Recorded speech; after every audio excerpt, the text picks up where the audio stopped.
thank you all for coming, and to everyone watching online as well. It's really great to be able to host this, so welcome on behalf of the University of Auckland's Voting Society. We're really pleased to be able to host these events throughout the year, and we think it's a really good way for students to be able to come and engage with the people that are representing us nationally, and in this case on a local level. So thanks for all of you for coming, thanks for the candidates as well for coming along, and for Simon for moderating this evening. We'll just start with a karakia, and then we'll get underway. Let's pray. Dear Father, thank you for bringing us today, Lord. We are prepared for a new mayor to stand and work for community out here, and also out for the people, and also bless them, each of them. They do the work for everybody, for the community and the people there. In the name of Jesus we pray. Amen. With that underway, I'd like to officially start this debate.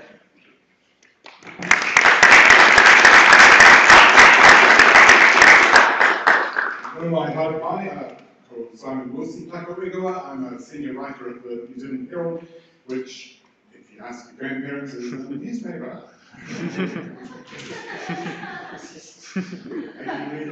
We are also online. Mayoral debate tonight, I'm going to ask each of the candidates here to introduce themselves briefly, and then we'll go through a series of questions about the issues of the day. And if that gets tedious, or even if it doesn't, I've got a bunch of other questions that I want to ask them as well, to test their knowledge of Auckland City, Auckland Council, find out a bit about what they like here and what's important to them. So just to name everybody very briefly, right down the end we have Jason, I'm going to put the glasses on, Jason Peters, who is a student here, I think. AUT, sorry. AUT.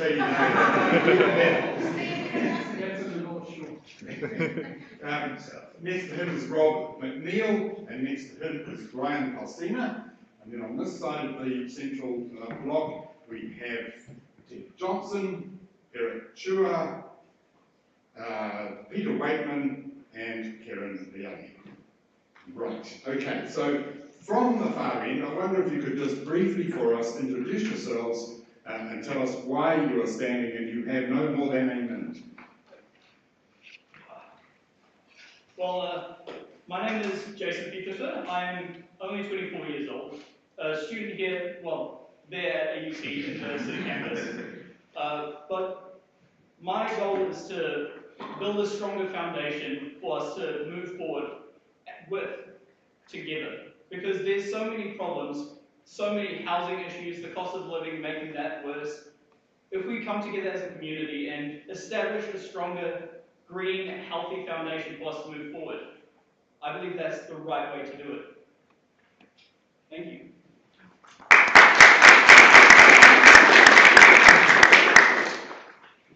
Kia ora koutou. Hi everyone, I'm Rob McNeil with the Animal Justice Party.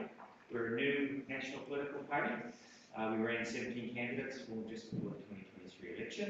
I am also a student here at U of A in politics and a part-time student in Te Reo Māori at AUT, so I'm trying to cover all the student bases. Failing most of my courses so far. We're not just about animals, we recognise people are animals too. I'm running for mayor because I want to see a more sustainable city. And that starts with compassion. Compassion for people, compassion for animals, more nature, more environment. What I think I bring to the table is I'm a chartered accountant, I probably look like one. But right now, I'm just interested in improving the city of Auckland. And I've done a lot of empathic listening, non-violent communication training. And I think the biggest thing you want in a mayor is someone that can bring people together. Any candidate that tells you they can just force things through, it's not possible. You have to work with people. So I'd like to believe that I'm a candidate of reasonability, and I hope you'll check out the Animal Justice Party. Thank you.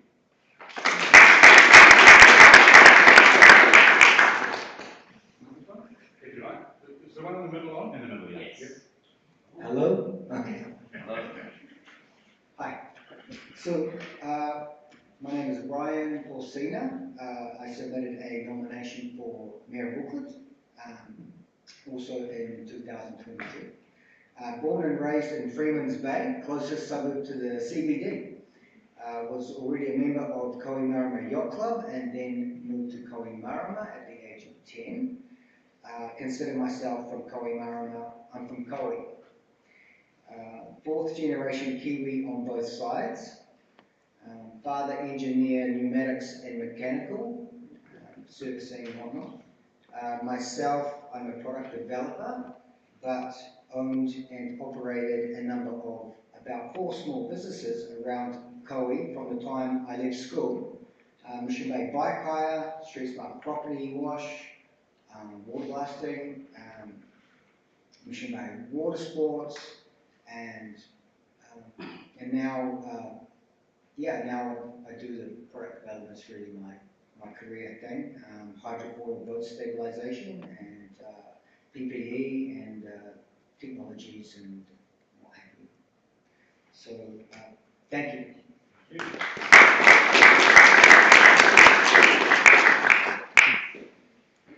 Hi everyone, my name is Ted Johnston. I'm standing because I want to be a voice for all the little men and women that don't have a good deal with council. How many decades have we seen, right from the time of Sir W. Robinson trying to put in light around the 60s and 70s, I lived through that. I grew up in Otara, came here to university, got degrees in arts, science, law. In fact, I did physiology stage 2 here. And also, I've lived in London, I've lived in the outback, I've been in the army reserves, I've lived in the islands. When I come back here, I cannot believe the incompetence of this council. Nothing will ever change as long as we keep electing professional politicians. What I want to do is to stop that money pit council, make them fiscally responsible, but protect and make sure there is a fair distribution of resources. How many times do we keep rebuilding Eden Park? What about the kids in South Auckland? What about all the sharing that should be done? What about making Auckland the best place it can be so that we have the opportunity to live our best lives? And that's what I stand for.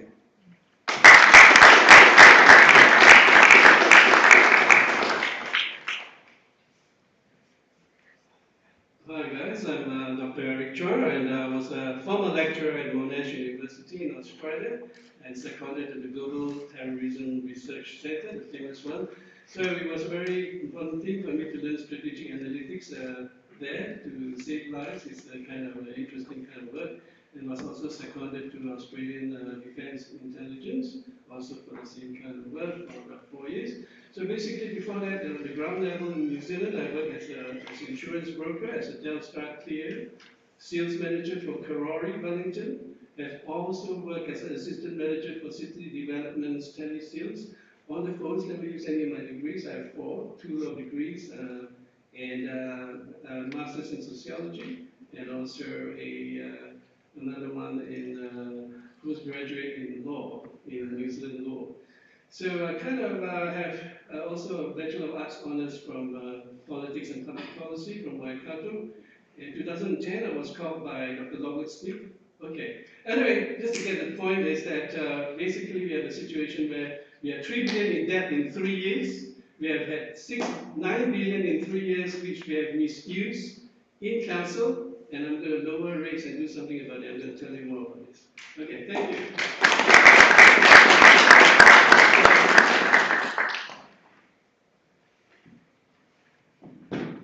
Greetings everyone, my name is Peter Wakeman. I did my commercial pilot licence at Ardmore Aerodrome and I went on to fly international passenger jets and lived in Singapore. I first stood in politics in 1993 when Winston Peters resigned from Parliament. It was very interesting campaigning. National Labour had no candidates. Mike Moore, the deceased opposition leader now at the time, made a pact, according to him, that he wouldn't run a candidate if Winston resigned. And the thing I learned about that is when you campaign, I said, well, there's no National Labour candidate, and people say, oh, we only vote this way or that way. They couldn't think for themselves. So this election is about people thinking for themselves, and I hope to introduce a financial transaction tax with the government, introducing it instead of GST so we have more money in circulation. The government can do what Donald Trump did, send a cheque to everybody and some money, and the economy will get going. None of this bare tax taking money out of the economy. Thank you.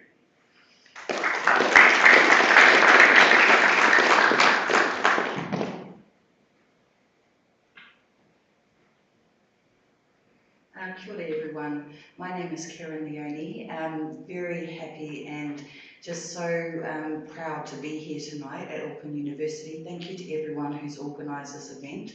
I know it was touch and go for a moment, and yes, very concerned that our sitting mayor is not here tonight.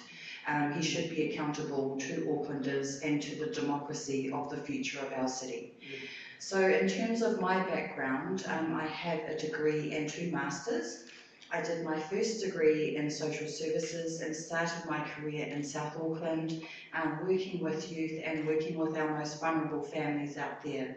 I then went on to do a Masters in Youth Development and completed that over in the UK, where I ran my own consultancy in the UK for 10 years. Had an amazing time and started a charity over there called Mana Aroha, basically giving young people the opportunity to travel over to the UK and experience what I would like to see a lot of our young people do, but make sure you come home. So I did my second Masters at King's College in London in International Politics and Economics, and I know there's a few economists here tonight in the house.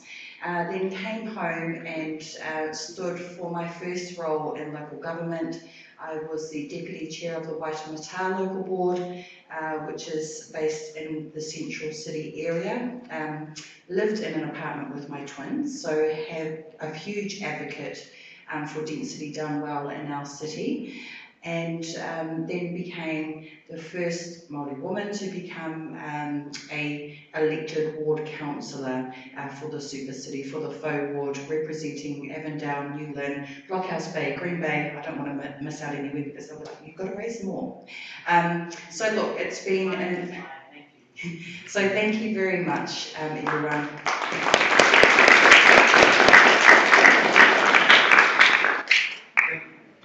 Thank you to all. Now, could I just remind you all that you are on time limits here, and we have a very sophisticated system here. When you see the hands go up in front of you, time's up.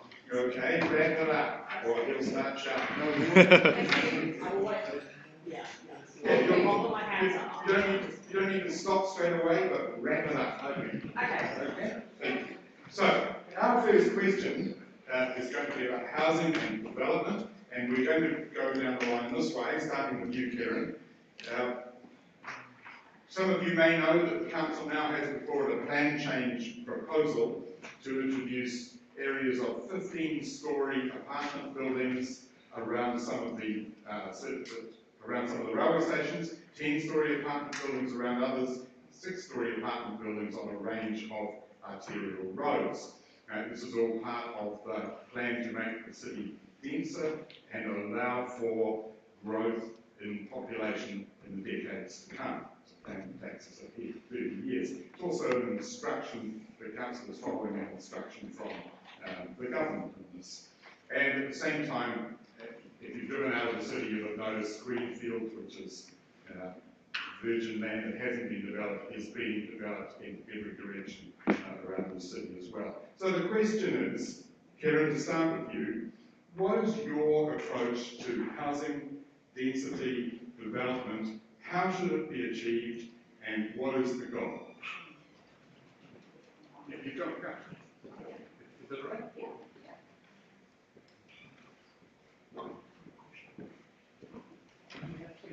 Okay, that's good. Now I know when you're through the hands. So as I was saying, I've been a huge advocate of density done well. I've raised my twins partly in an apartment building right in the city centre and lived overseas in cities that have got a lot of high-rise apartments and a lot of green spaces. So I actually do advocate and support that we do intensify in the city as long as we have the right infrastructure. I think one of the key concerns that we have had is around having that key infrastructure across our city. Obviously, I'm concerned about building in areas like Pukekohe, where we know that our farmland is and where we've got vegetables growing and things like that. We need to maintain that land so that we can continue with agriculture and that sector. It's a very important part of our city. I think I've actually heard some stats that we've got the largest rural parts in Auckland because we are such a big city. In terms of the housing policies that I am promoting for this election, is the biggest concern we have is the cost of living and housing affordability. So we actually released some of our policies today on having affordable housing and looking at rent to build schemes, which would mean that you would have a stable rent which would stay the same for a long period of time. And we have a goal to work with iwi and central government to build 10,000 homes where people in Auckland and Tamaki Makaurau would have that stability of the rent. We are also promoting the shared equity scheme, and to also have more key worker housing. So I know I've had a lot of conversations with students about the concerns that when they're coming out of university, that the cost of living is so high, and we are losing a lot of our students over to Australia. They are leaving. We need to make sure it's affordable, have effective plans, and work with iwi and central government to achieve it. Thank you.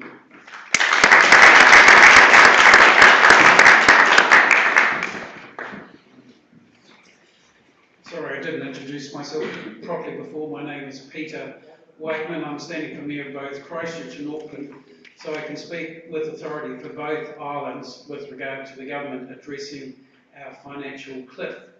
Now, the first Labor government, without consultants, managed to use the Reserve Bank to create debt-free money, charged about 3%, and we funded state houses inside New Zealand.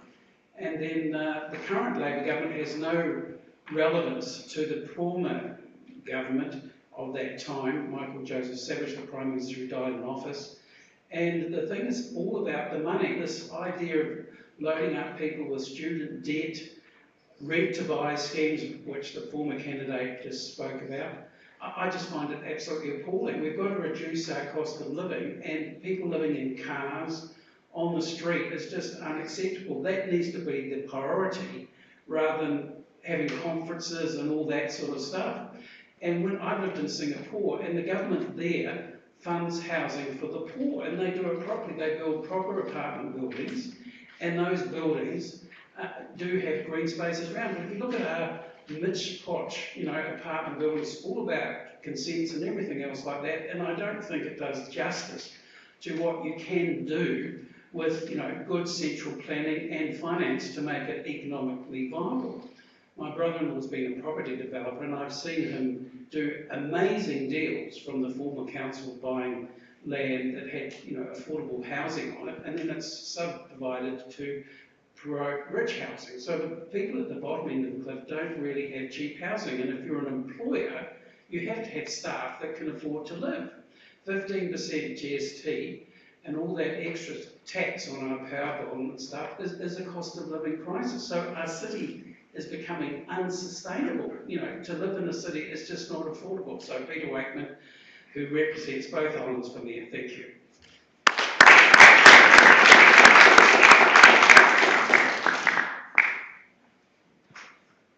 Well, as you can see, there are many problems in Auckland. So I'm going to start with the fact that Auckland Unitary Plan, right, was actually started and why the 1991, the Management Act, the Resource Management Act, and the whole purpose was to ensure sustainability, right? Unbridled development is very, very concerning because I have come from places, I've lived and worked as a lecturer in Jakarta, and see how unbridled development. In many other places, you have favelas in Brazil where a strong deluge of rain means the whole thing can have landslides. We can't afford that, and it has happened. 2023, Mayoral Valley with the loss of lives. So I'm not going to be for that as a mayor. I'm going to put a cap on that kind of unbridled development. I know what the housing infrastructure minister is saying, but I will create, and I'm copywriting my idea, contextual accelerated planning. Okay, this was done in Singapore, and you need to have urban spaces and urban green spaces. Every 3-story building you build, you need to have green spaces, greening and everything, and that needs to be integrated into our Auckland Council plan. That's step 1. Step 2, we got to also have a situation where the growth is not across everywhere in Auckland. I was in Green High, beautiful, clean, green, and there's so much of the natural waterways. We can't afford to take away those things because if there's a strong rain, everything gets flooded. Okay, so what we need to do to solve that is Mongakeke, in the area near Silver Park, we want to build up by all means, but make it green. Okay, that's integrated. So the governments across the board, everything I don't agree with because that's the central government side of things. So I'm going to make sure it's contextualized into certain areas where there is density in population growth. Okay? If there's no density, why do that? You know, don't throw the baby out with the dirty bathwater. That's a saying, right? Rinse and clear the dirty water. I mean, every journalist and one can agree. So that's what we should do instead of the gridlock that we're having now. You know? And thank you for that. That's all there is to it.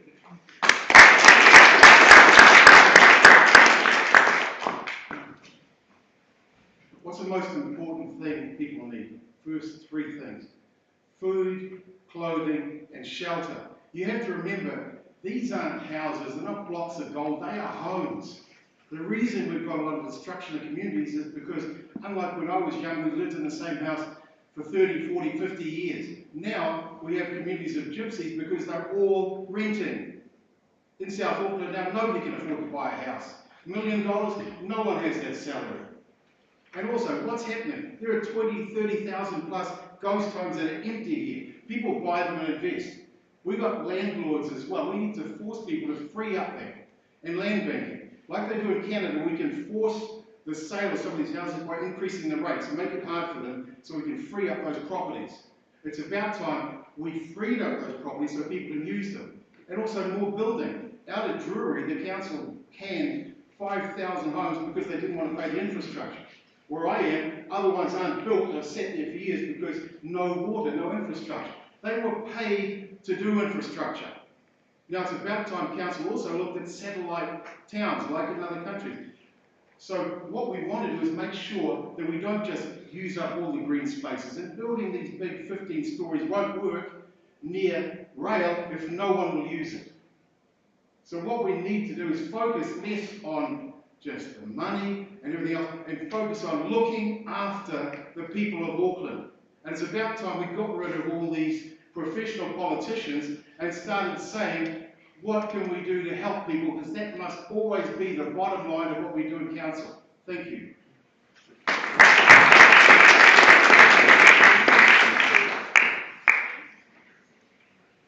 Okay, so the question is about the density housing around the metro lines and what have you. Yeah, to answer that question for you guys, it's like a real basic logic. Someone with only a couple solutions making these changes to the district plan. They're like, well, let's bring more people in to balance up the budget, and how are we going to bring more people in? Oh, why don't we put them near the train station? Okay, so yeah, that's one logic, but it's only very basic, and there are a lot of other points that are really important, like say a student is growing up and they leave home and really high functioning student, and he needs a large space, concrete space to have a workshop, a very small loft. Another person needs a big backyard for a big family. So are these being provisioned, are we cutting corners?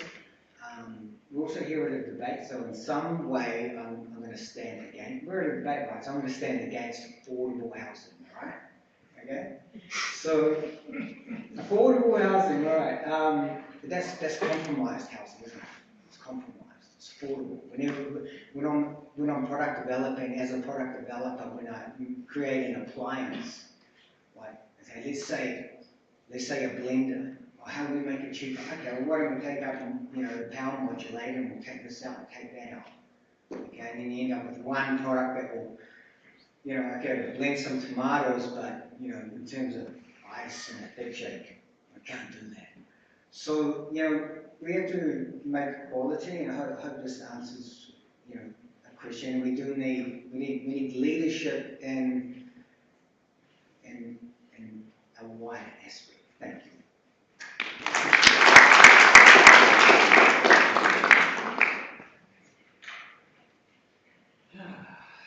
Well, there's no easy answers. We're expecting hundreds of thousands more people coming into Auckland in the next 10 years.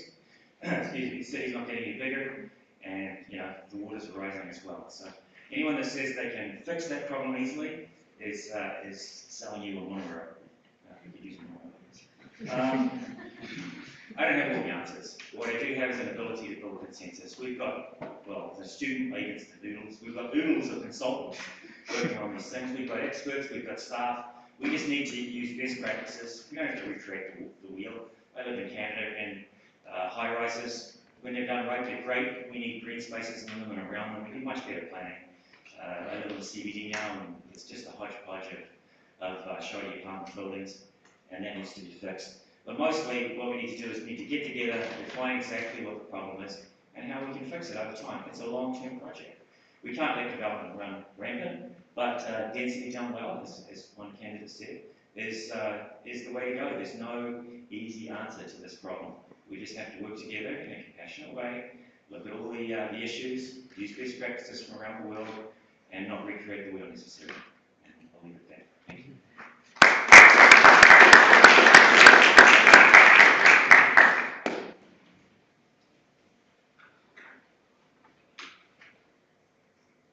Kia ora, everyone. So I want to put forward a adaptive housing proposal through which that the council will establish council sections that would be rented rather than standard rates. It's a rent for depending on the size of the section. All these houses being built now, they're not affordable either. They're still so much more expensive than most of us can hope to get within the next 10 years. These sections, I plan on having the ability to purchase transportable homes to be put on these sections where you own the home. And these houses can be used for emergency housing, and rather than evicting and uprooting people, taking them out of the houses when the support is no longer needed, they can establish a rent-to-own system for the house to maintain the house and just be able to relocate. If things get difficult and they need work, they are able to relocate that house to another council section that is closer to work. That is essentially part of my housing plan. I have made a little slideshow. I wasn't able to put it up. It's not looking too good currently. But I will publish it, put it out for everyone to see, and if you have any questions about it, feel free to ask, because this needs to be changed to benefit everyone.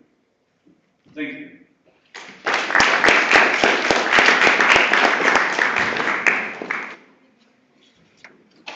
Thank you to all. So I've got a few rapid fire questions here, and I want to know, given that you all want to be fair, I want to know how well you know the council and the city itself.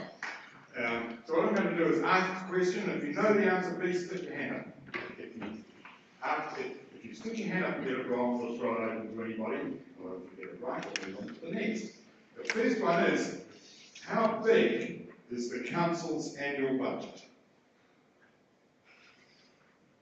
Yes. As I understand it, it's around 7 million, with 4 point something as capital and 2 point something as operating. That would be a year or two out of date now, but it's on the right track. Anybody got a closer estimate?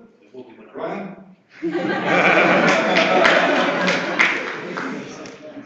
$9.4 billion. Roughly half operating and half capital expense. How much of the budget does Auckland Transport chew up? Yes, down there, Jason. I believe it was something around 20%, but this could also be 2023 data that I saw. It's actually 3.5 billion, so it's 38%. How much is spent on wages and salaries of that 9.4 billion? We have a councillor in the room, you're not asking. Anybody? $1.3 billion. How much of the $9.4 billion comes from rates? Eric? 3.49 billion is given from rates this year because of 5.8% increase. Last year was 3.19 billion. This was from New Zealand Herald. He's right.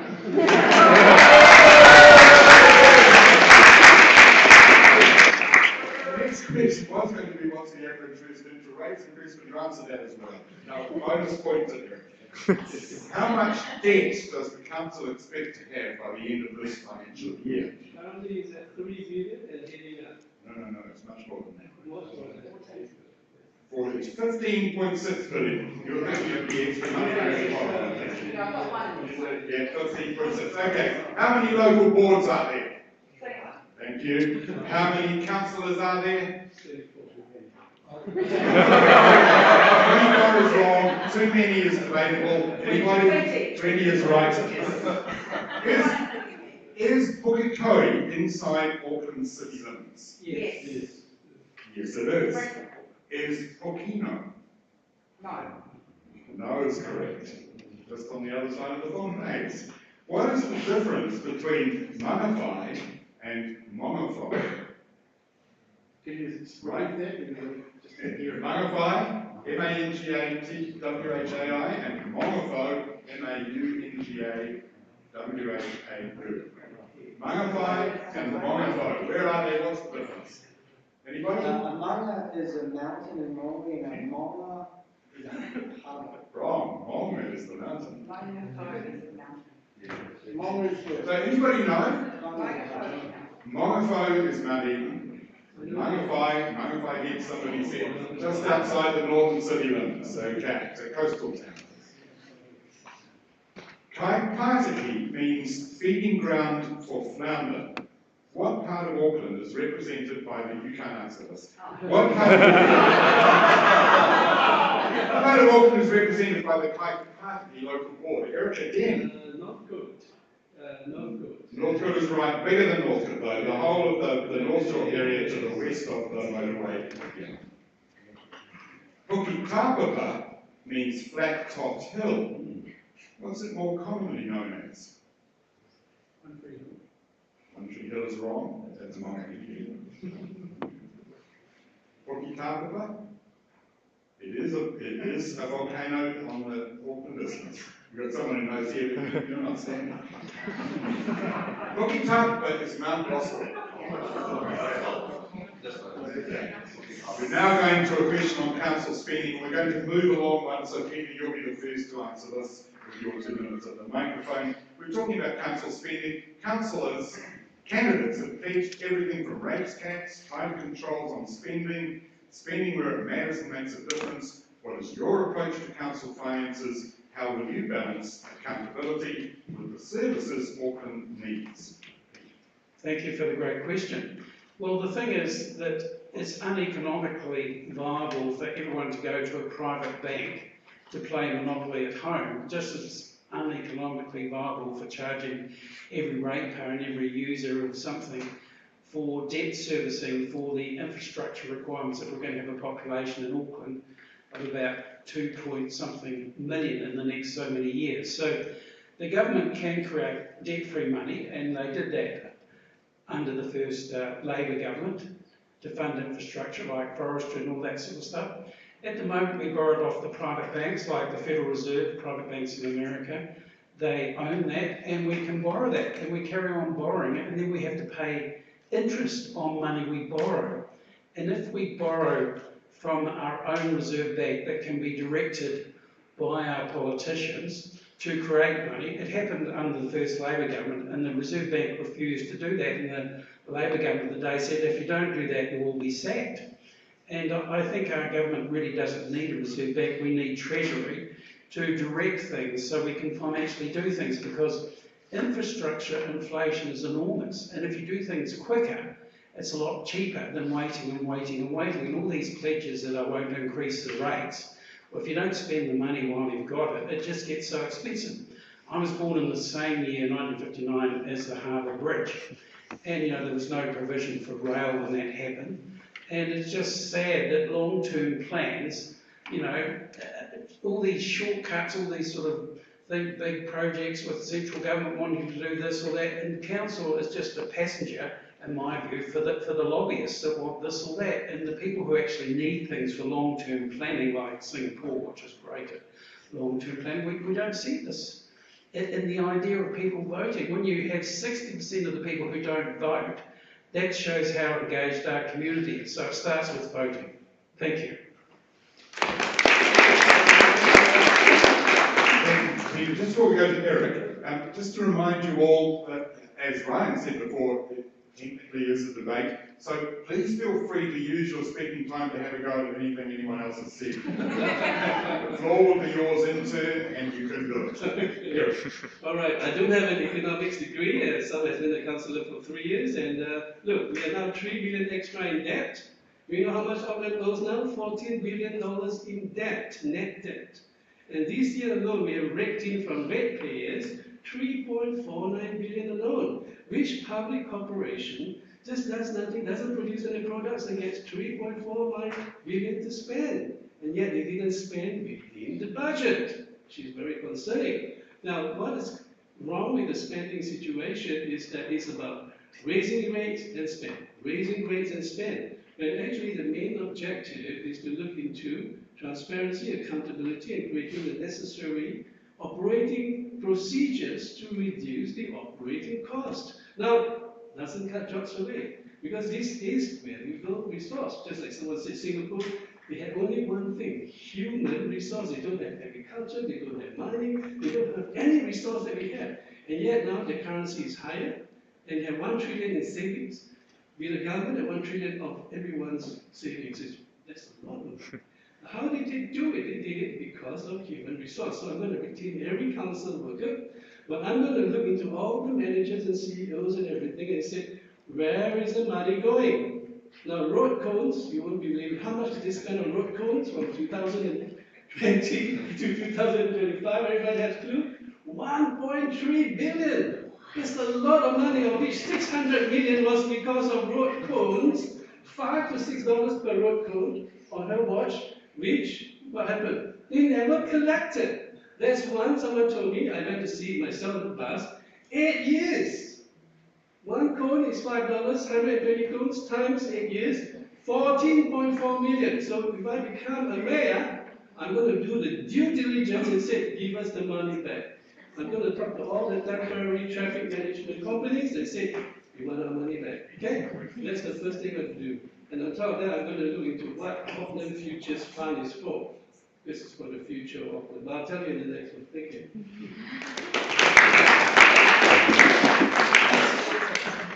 First thing I want to know, probably like a lot of you, is where is the money going, actually? It's easy to fiddle things in books, but I want to set up a WIC committee, waste and competence and corruption, and the first thing we want to do is look at all parts of the council, basically do due diligence on council and find out whether they're wasting the money or they're competently spending. And I'll shut down parts of the council because the mayor, unlike all the rest of people don't realise, has the power to set up these various committees. So I actually know how to be able to set them up and shut down incompetence. But you don't get rid of the people in those areas. No, you put them off to better use, like for example, giving more people approvals in the areas for approval to building sites. Move them where it's actually useful. Now, as for social spending costs, that's necessary. We can't cut our social spending costs for the people's need. But how about something more innovative, like instead of it costing the ratepayers all this money, we're struggling already, a lot of us. How about, I think of a lottery system for Auckland. We've got a lot in the country. How about Auckland money stay in Auckland? A lot of it comes from South Auckland. Put that lottery money, say Auckland's money for Auckland, and we can spend on Auckland. That's one idea. The other thing here is what we want to make sure for council spending is that they don't keep spending. Fiscal responsibility, make sure to live within their means. No rates rise, no idiotic ideas by taxman Band-Aid Brown, I call him, because he hasn't fixed anything. No bed taxes, no congestion tax. He's a one-trick pony. That's all he does. And if he gets another 3 years, expect more of the same. And the fact he's not even here shows how he respects you. He's got no respect for you, otherwise he'd turn up. He doesn't suffer fools gladly. So the only question is, are you going to vote for him and prove him right? You don't like me saying the truth? Don't vote for me. Vote him around. Because he thinks he can walk in, sleep his way through, and get a free ride. Let's show him he can't do that in this country, my friend.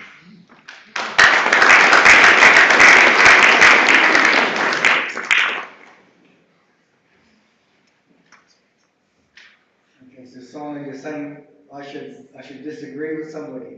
If you want to. Okay, the candidates, put your hand up if you, foreign investment. Anyone for foreign investment here? Karen, you're on your phone? Foreign investment, is that on, more foreign investment, is that on your website? Yeah, I'm taking millions. Okay. Alright, okay, let's go for foreign investment, everyone. So, I'm a student, renting a place, okay, paying some big money, like, I don't know, like what, $500-600 for a place? Okay. So the foreign investor owns your place. So the money that you spend every week, $500-600, goes off overseas. Okay, that's not so good, is it? Okay. And then there's another $100, Airbnb. Airbnb, that's not from here. Another $100. Can anyone think of any more costs? So, so that's foreign investment for you. You know, it's foreign investment is a good thing. In technology, the space I work in, technology comes in and we use it, we adapt it, we pay a premium price, and that keeps these technology companies going to create more good, and then we adapt it with our own. So, so that's a disagreement in a way. But I did want to say I agree with Peter Wakeland. Twice now I've been impressed. You're saying high interest rates. Oh yeah, foreign-owned banks. The mortgage, that's attributed to the rental price. So I don't know how much information to give you guys, but in America, in the United States, it's 2% for a mortgage fixed for 30 years. Okay, it's $200-300 a week for 30 years. Over here in New Zealand, 18-month mortgage at like 6-7%. So affordable housing, I stand against it. We can, there's a back end to affordable housing. Okay? If you bring the cost down of the mortgage, which is 50% of the cost that you spend, then that can help. Thank you.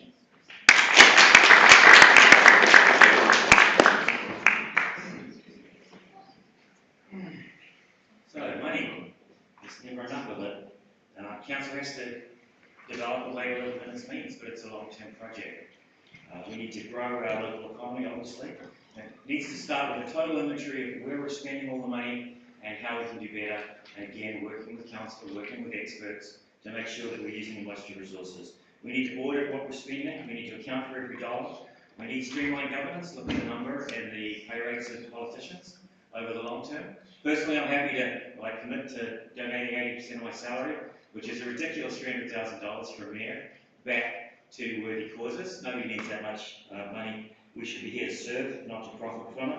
We need to invest in what matters: affordable housing, reliable transport, thriving communities, and animal welfare programs that reflect our needs, because 95% of Kiwis that are sentient, thinking beings aren't even humans. So we need to spend money to help animals as well, help wildlife, and such things. So we need to think longer, we need to think deeper, we need to think not just about the next election and how we can get re-elected. We need to think about the future of Auckland and how we can make things sustainable financially over a much longer period. Personally, I've reached out to all of the 5 major council-controlled organisations, the major ones, to ask them what their priorities are, what their needs are, just to start, my knowledge base. I need to learn more, which is based on, if I'm going to have a go at anybody, I'll have a go at Simon, those difficult quiz questions, which I'm sure more are coming.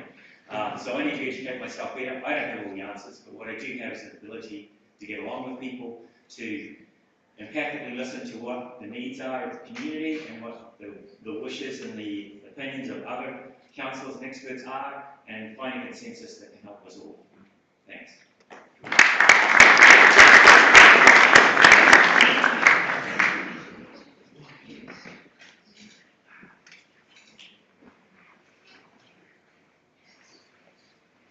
Foreign investment is an idea, but we aren't even investing locally enough. Local boards are being cut of their funding by more than should be allowed with the issues going on. And do you really think all of the rate should go directly to Auckland Council without a share of it going to the local board of the properties providing that rate? They have to come to the Auckland Council to beg for their grants, essentially. And most of them, no, we're too much in debt.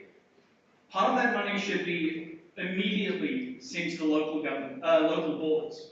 Because those local boards know more about your communities than any of us that want to work in a big fancy tower. I believe that rates should be shared equally between our central council and the local boards, because the local boards, they're the ones who can put into effect things that genuinely affect your life, to make the changes that you need in your communities. Thank you.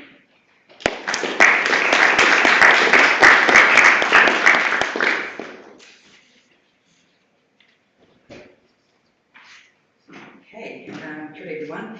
Yes, the finances is probably the most important thing, and again, that is a shame that the current sitting mayor is not here to answer to some of the real big concerns that a lot of us have in council at the moment. So we know that obviously the airport shares were sold. That was one of our biggest assets that not only we owned, but the future generations of Auckland owned. We know that the first tranche of shares were sold for around 800 million. We were told that would go on to debt, and we know that actually only 200 million went on debt, and a huge percentage of that has already been spent. Now we have 1.3 billion that's in our future fund. The concern with that was that we didn't have an allocated manager for that fund for a very long time, and that concern has been raised by another councillor, and I don't think that under anyone else's watch that we would have had a concern like that. The other issue that I want to raise is around rates, and look, I am very determined to keep our rates as low as possible, but knowing that if we are going to look at building particular projects around infrastructure or transport, that would go out for consultation first. I have been concerned and have raised the policy on bringing some of our contracting back in-house, and I have first-hand experience of an issue that I have worked with a community centre where it was charged $15 million extra, and then the Tier 1 contractor asked for an additional $3 million. So we need to actually have more transparency and accountability over the contracting with council. I think once we became a super city, the intentions were to save a lot of money, and look, in some respects that has happened, but I think there's a lot more transparency that we need in terms of money, keeping rates low and affordable for Aucklanders. Thank you.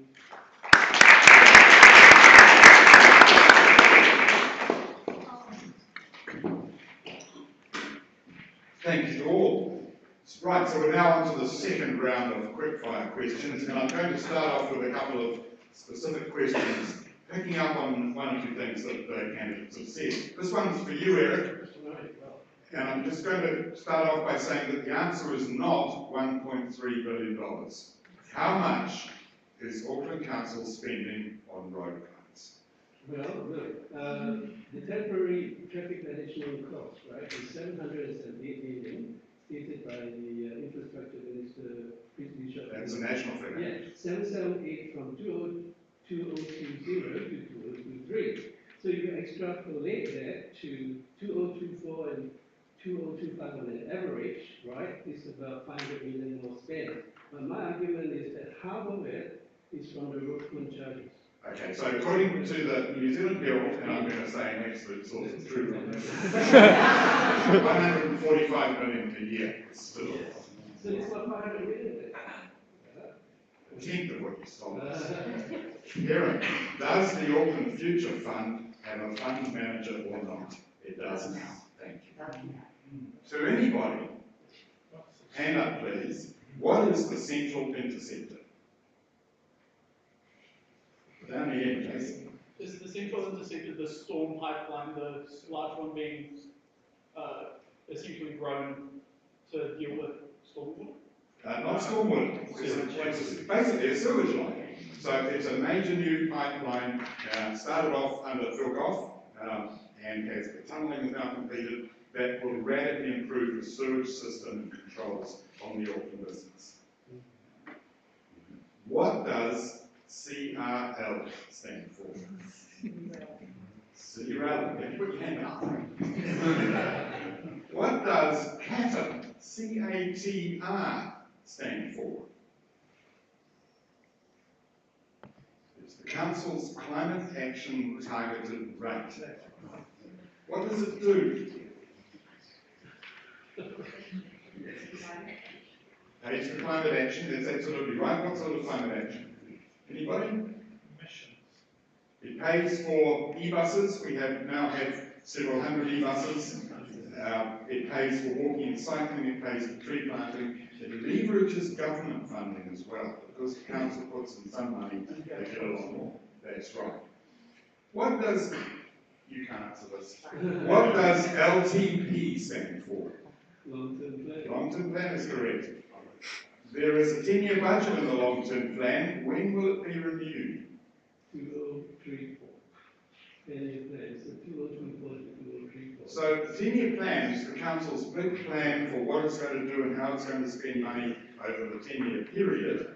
It's the single most important process any council goes through in setting it.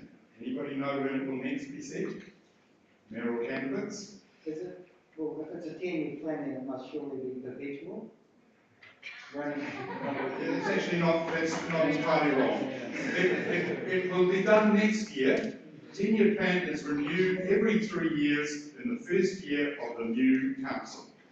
This, if you win, this would be the most important thing you do. But that'll be 600 billion over the next 30 years of infrastructure.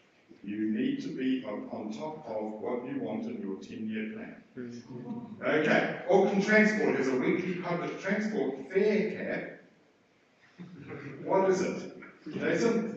$50. $50 a week, that is correct. Who is the chief executive of Auckland Council? Wilson.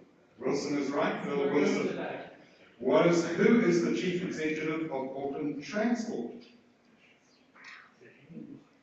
Dean Kimpton is the answer. You guys are going to be there, you'll need to know these things. What big event is coming to Auckland in February 2026?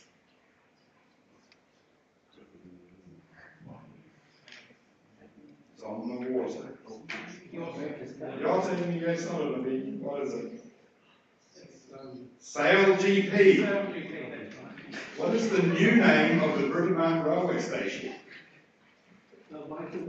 Waitemata is correct. What about the Mount Eden station? Ryan? Yeah, very good.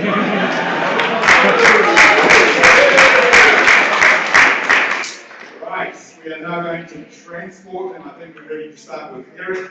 Congestion and delays continue to frustrate Aucklanders. How will you make it easier to get around the city, and what role do you see for public transport, roads, and new infrastructure? All right, so basically, I will be looking into what I call a team called Road Cone Bastards. Yes, a 40-member staff employed, where the responsibility is, hello mates, you guys have finished the temporary repairs 3 weeks ago. Your cones are still there. It's costing us so much, please remove it. And we will send you the bill to get the reparation for the extra 3 weeks you charge us. That's how we save council money, which is your parents, if you are students and ones, and those older ones, your ratepayers' money. So and yours and everything. So that's the first thing I'm going to do, what I call is the road cone masters. Second of all, we will remove the road cones to take away the clogging of the traffic, which creates the carbon emissions and all the pollution stuff, and also make a lot of frustrated drivers driving dangerously. So you do that. Now, road cones are good because it protects the workers while they're doing maintenance, but not after that. Yes, it works very well. The second thing about it is 80. I'm going to do due diligence with 80. 80 means to have due diligence because their staff are doing a great work. I'm on the bus usually, and I see that they do really a lot of great work. You're going to retain the staff, you're going to retrain, upskill, and reskill them. You're not going to cast them off and what I call lazy management. You cut off a few hundred workers and say, hey, look, I cut off the cost, yeah, but at the expense of lives, okay? There are many people, 180,000 in mortgage debt, another 180,000 in credit debt, and they're struggling to put food on the table, deciding on the bag of chips or bread. We can't destroy their lives just because you want to cut costs. So no workers off, retrain, but we're going to do due diligence of where is all the money going, and there will be tendering process. We need a clear, transparent tendering process. Where and how do you give the contracts? It needs to be competitive to reduce nepotism, favoritism, and corruption. Okay, the water care guy who stole 1 million, the chief of staff who had a property project and didn't expose it to anyone and didn't do due diligence when they bring chief of staff. Okay, thank you.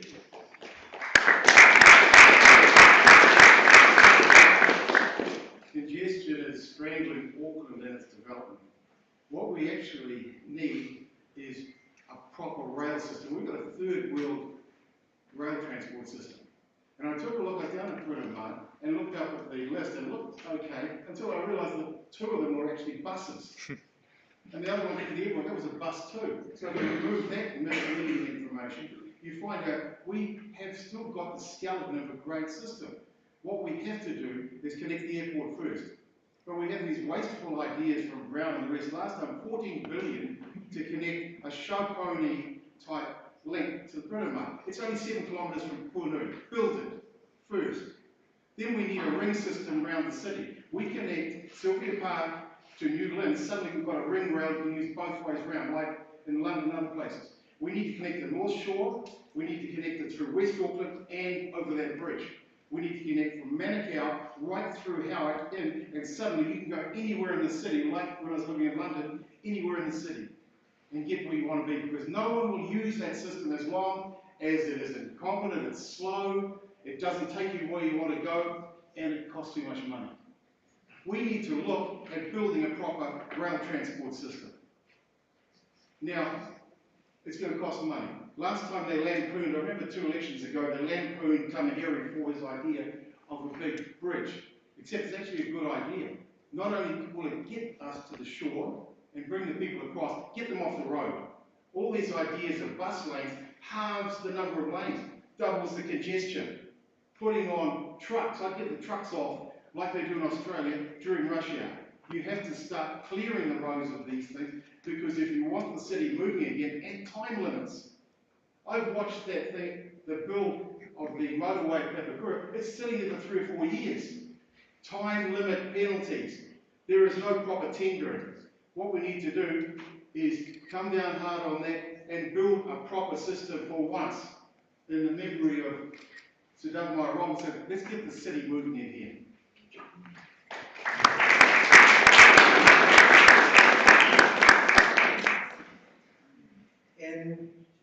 In short, the problem is that management in the city keeps scoring 6s, okay? 6 out of 10s. And what we need is to start scoring 9s.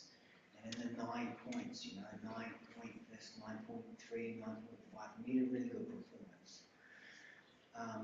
With transportation, and this is a sub-science of city management, city civics. So we're talking transportation metrics and transportation analytics. For instance, here we are saying buses. Buses are good, but you've got to employ a bit of genius. A bus. Did you know the geometry of a bus is that it doesn't really fit on a road? And the more full that a bus gets, the slower it goes. Okay, so if I have a bus get on, so the bus is completely full. All right, everyone's on the bus. This bus is at capacity. All right, then the bus goes 100 meters, then 3 people get off. And then 3 people get on, and the bus goes another 100 meters or 2, and then 3 people get off, and 3 people get on. So the more used the bus is, the slower it actually goes. So the bus was initially designed to take people from transportation location A to B, more people in one go, and that is what it's really implicitly for. So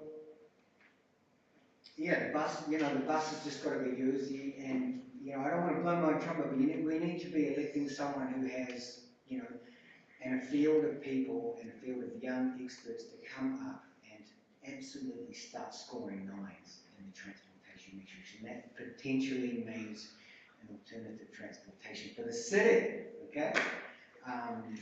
So e-modem, e-bikes, e-boards, these are an emerging technology, and we can accommodate for them.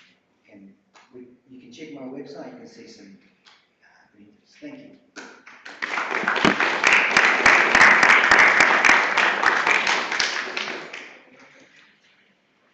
Public transport could be better for sure. I've got the number 70 bus up here, which is economically viable, but I only had 15 cents left on my clock card, so I'm not sure if any other candidates would give me a little time. We'll figure it out. It's just a bit of a walk. But the Animal Justice Party, we believe in better, more affordable, accessible public transport for humans and animals, with meaningful student discounts too, including not just being self-serving, but students have power, and we should be reflected more in the economy and the decisions, including transportation. We need connected cycling and walking networks that turn travel into an asset and not an obstacle. And just to hit the transport area, for ports of Auckland, we need to commit to no live export. All the ports across Aotearoa should be committing to not trafficking live animals, and that's something that we feel strong about. But we need to invest in public transport. The city's we're not going to be able to create any more roads. There's more people coming. We need better, smarter public transport. And as I've said a few times tonight, we need to take a total inventory of what we've got, not throw everything up that others have planned, but take a total inventory of what we're doing right now, what we're spending on it, and do it smarter and do it better, and plan much longer term than 3-year cyclical politicians. Thanks.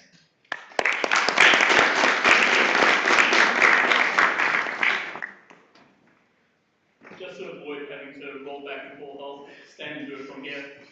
So, in terms of public transport, I firmly believe that if we increase the safety and increase the network of our cycling lanes to accommodate electric scooters, electric boards, like the one wheels, to allow people to not have to drive their car to get to the main transport hubs, but to be able to use their scooters alongside the bus lanes essentially, to get to those hubs that they can carry those electric vehicles on the bus or on the train with them, go to their destination and be able to go from there, to reduce the need for cars to get between places, to even get to the transport. It'll save money for yourself, no more need for petrol just to get to the bus station so that you can save petrol. It's increasing the network to get to the major hubs and between the hubs for if you only need to go part of the way there and then turn off. Thank you.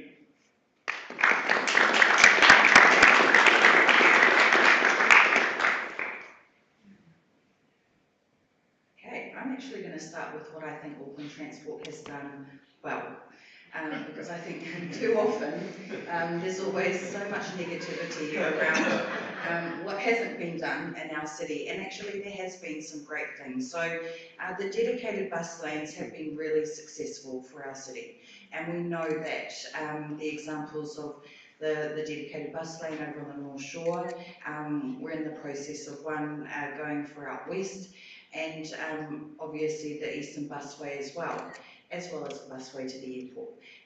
Look, for me, I'm all about us continuing to grow on the things that we've done well, and to look how we can take it a step further. So if I am elected as mayor, I would be looking at holding a summit, a transport summit, to bring all of the professionals together and look at how we can look at a train line or some form of transport to the airport. I know that there's other ideas that have been highlighted tonight around alternatives, and I'm open to them. All I'm saying is that I think that the city is ready to move forward in that way. I've also mentioned the Huapai train line, and want to acknowledge the great work that has been done up there, and we know that there is a private company who has looked at actually funding that to reopen. We know that the numbers are a bit up and down, but that's the work that we need to do in terms of leadership for the city. The Avondale-Southdown train line is another one that I am very supportive of. I know that there's consultation for that at the moment. But, you know, like I say, we need to build on reliable transport for our city, have information that's accessible on our phones, on the app, to show if it's running late. And we need to work with our sister cities to look at other ways that we can do our transport infrastructure better, because we have a lot of models overseas that can achieve that. Thank you.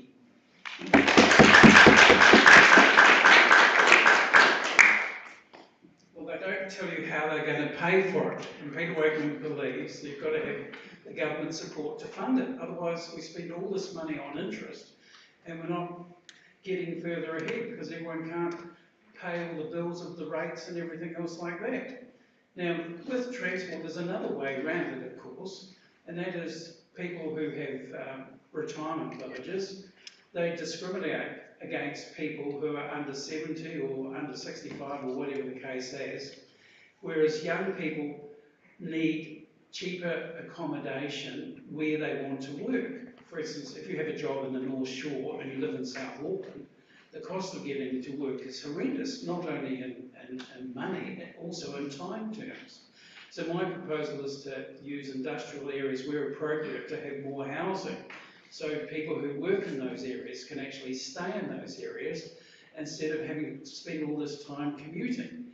And I think if we have, you know, a committed government and a committed council, and money is no object, we can find a sensible solution rather than the number 8 wire as a temporary repair, which we continually do. We're spending $9 billion extra on defence, you know, for nice helicopters, maybe with missiles and some planes. You know, our defence force has to fly direct to Singapore now. You know, it's not good enough to stop. They have the same plane that Donald Trump has. You know, the money that the central government is spending on defence and neglecting people who don't have housing is absolutely frightening. You know, housing has to be the first priority of councils and government. We don't want the redistribution system they have in South Africa, which is, you know, crime. I have personally had my house burgled twice in the last 2 years, plus my car stolen. So it's just, you know, we're making the whole of New Zealand unaffordable, and it has to be affordable. Thank you.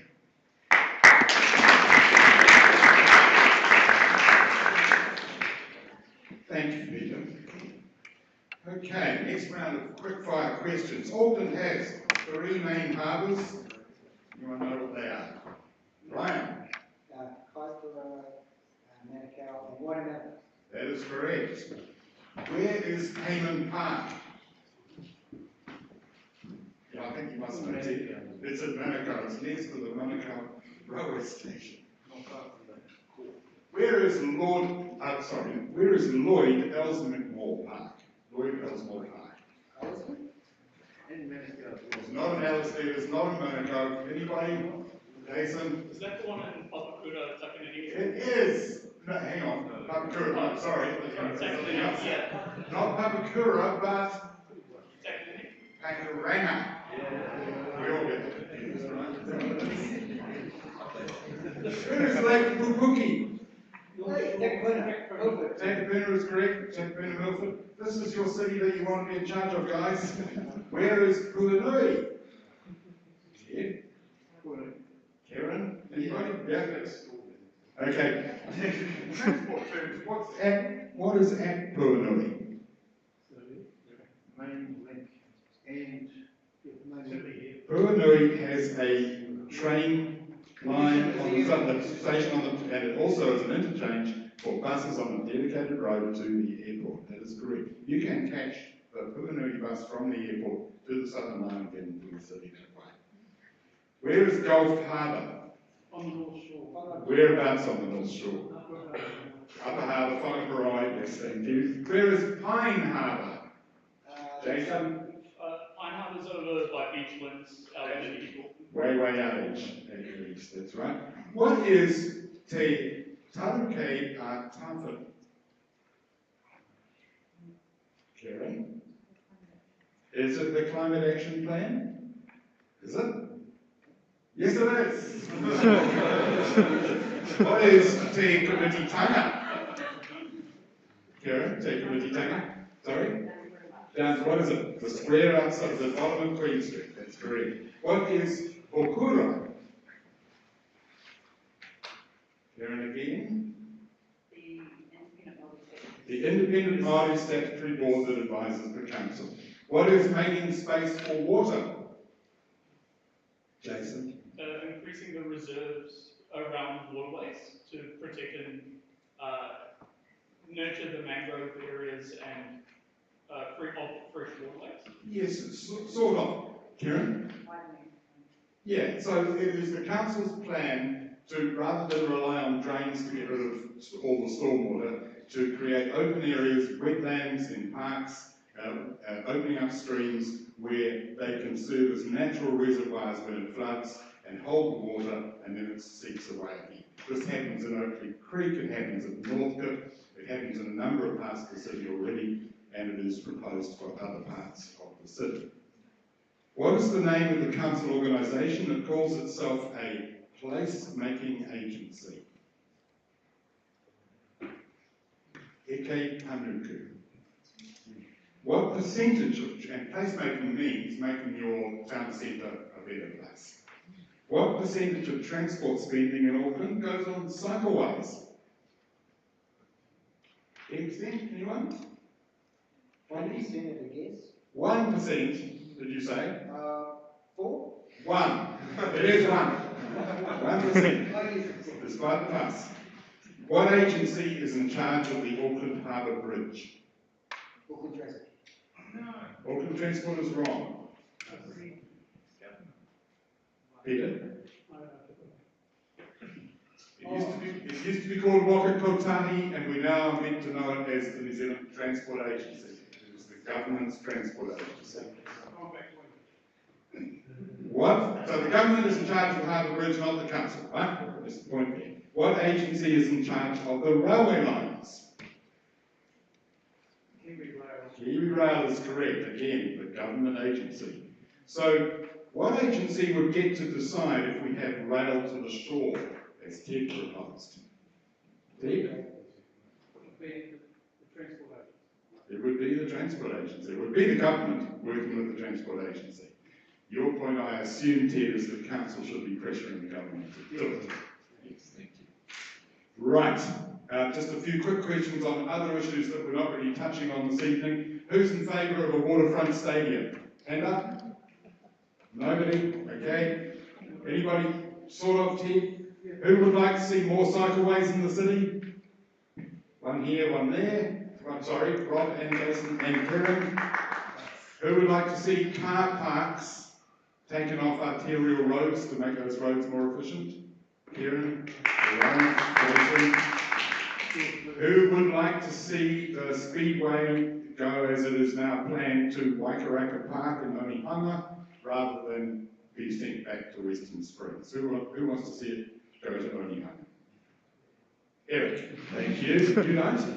You don't? Right. Anybody got a proposal for a venue for cricket tests in Auckland? Christchurch. Anybody in favour of a Maori ward or wards in Auckland? Jason, Kevin, Ryan, and Rob. Thank you. Anybody think rates should be capped? 1, 2, 3, 4. And do you have a percentage in mind or frozen? Frozen. Okay. So 0. Okay. 0, 0. Drop. Did you put your hand up? 0. No increase in rates. Okay, gotcha. Anybody support the plan for allowing 15-storey apartment blocks at Mamafo? Peter, Karen. Anybody support the idea of 6-storey apartment blocks, a lot more of them along Great North Road?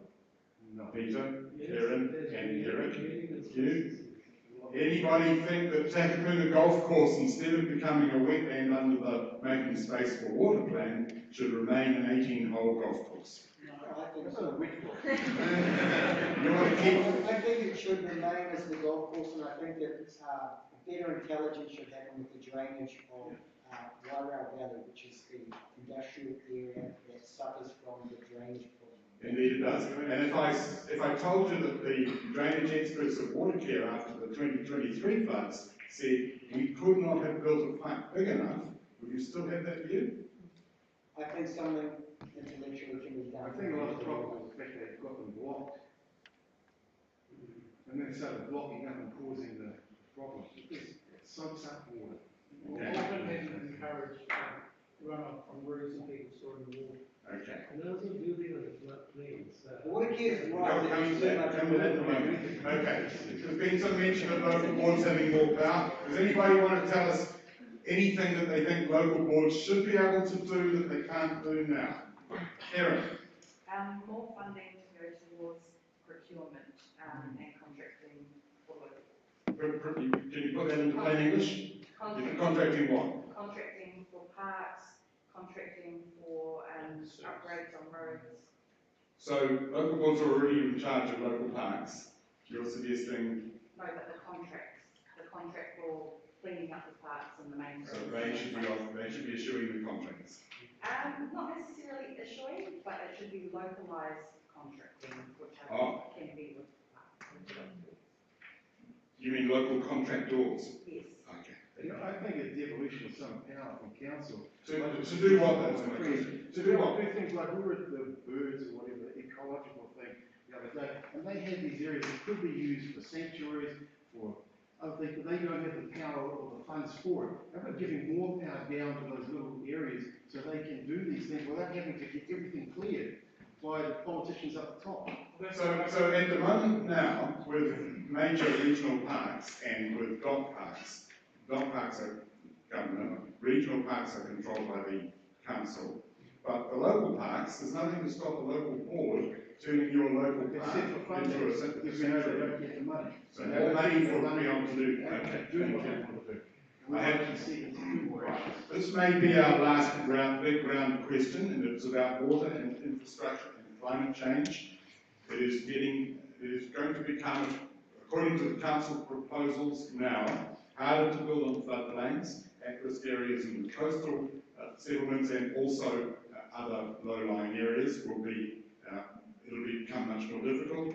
What would you do to protect communities from future climate events, and how should the city handle growth in vulnerable areas? We are starting with Ted. Okay, now, vulnerable areas, well, number one, you don't build them in floodplains. How about some sensible development areas that you can expand? That's a good point. And with regard to the rest of the ideas here of water and other infrastructure, how about increasing our catchment? How about not taking all the water and relying on taking it from the Waikato River?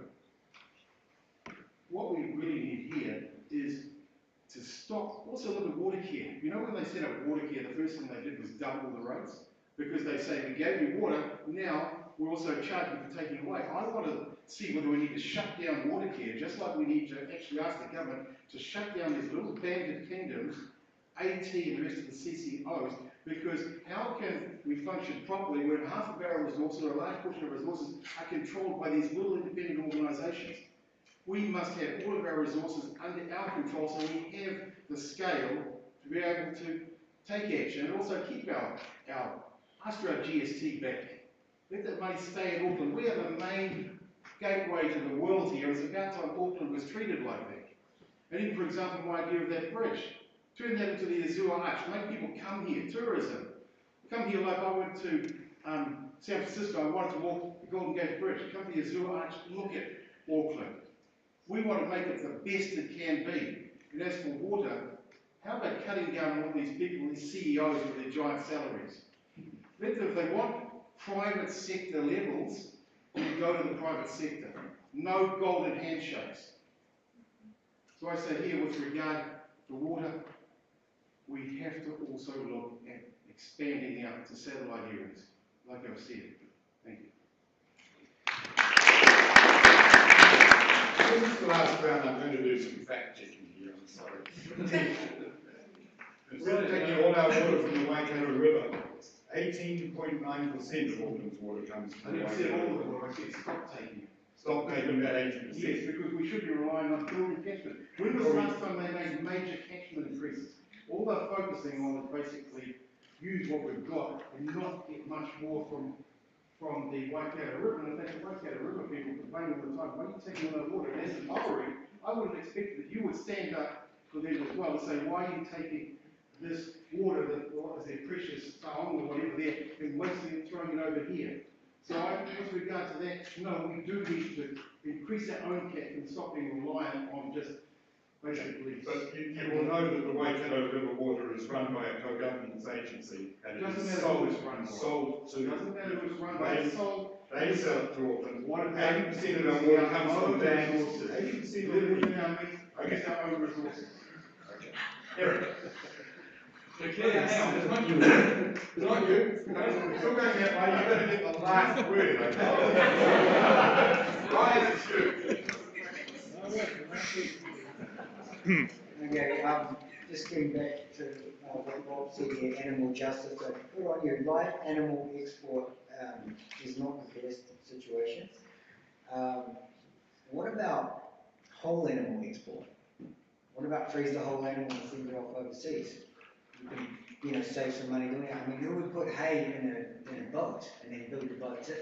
There are some half-cooked ideas coming up there, but that's central government. You can't blame us. We're local. But no, to do with that, we need to keep our employment for the meat works, freezing works. We need to actually be sophisticated, use the machinery and all that. So, flooding and water. So, my background, I have a bit of a field of expertise here. 7 years hydro-forward boat stabilization technology and experience. So, what we need to do is just start scoring nines. We're scoring sixes in this field. So this is a field of science, okay? You've got water articulation, you've got fluid dynamics, hydrodynamics, you've got volumetrics. If you don't get the volumetrics right, then you've got the man-made errors. So the engineers build a bridge, and it's like, great, under maximum strain, 17 trucks with maximum load, this bridge will last. And then a couple of years later, the town's flooded, and no one can quite remember, hang on a minute, 2 years ago they built a bridge across the river, and I think every region in New Zealand has suffered this, and then when you study the science of it, seabed, river, stream and harbour bathymetry, bathymetrics of the seabed and what have you, and you become expert in this, then you can see these problems happen. I'm sorry kids, a lot of it is actually man-made errors. So, but these can all be engineered out. We can do it together. Thank you.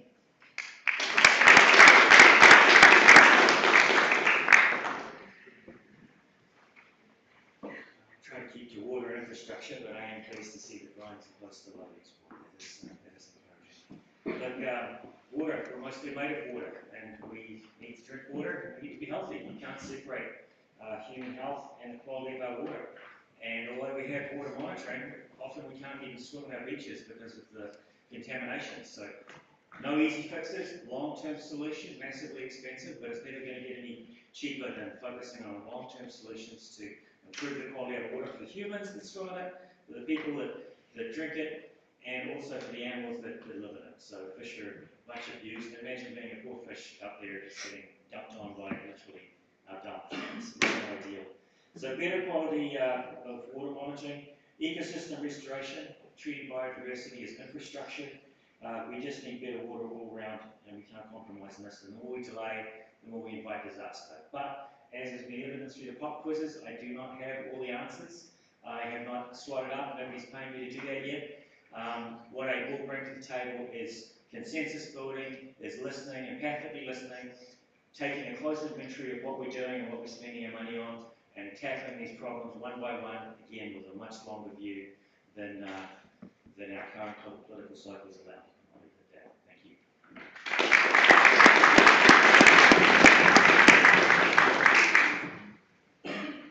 So for water infrastructure, I suggest moving forward with adding more water tanks to houses because of the the runoff from storms from the housing areas can be collected and reduced. That decimates our freshwater systems. And building so close to our freshwater systems, if you look into our harbours, the sediment is murdering the ecology. The ecosystem is dwindling and dwindling fast. We shouldn't put in reactive measures. We should be proactive. We should stop this from happening now and stop it from happening again. Any improvements that we can think of now, it's not a fixed, quick situation. We need to put something in place now, but intend on improving it and building it stronger. Using our natural resources, such as the mangroves and other forms of wetland, is the strongest resilience to climate change that we have. It's stronger and lasts much longer than anything man-made that we've stuck by the sea. Or even the ocean walls, they collapse much, much sooner. But these mangroves absorb so much water from floods. It's truly one of the best barriers and shields we have, and we need to protect our nature because it protects us. Thank you.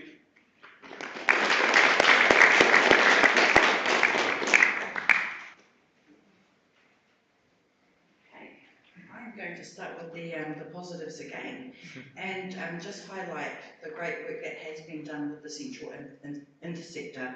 We know that that has been great for the city and the work that Watercare have done with that has been so important for Aucklanders and our infrastructure going forward.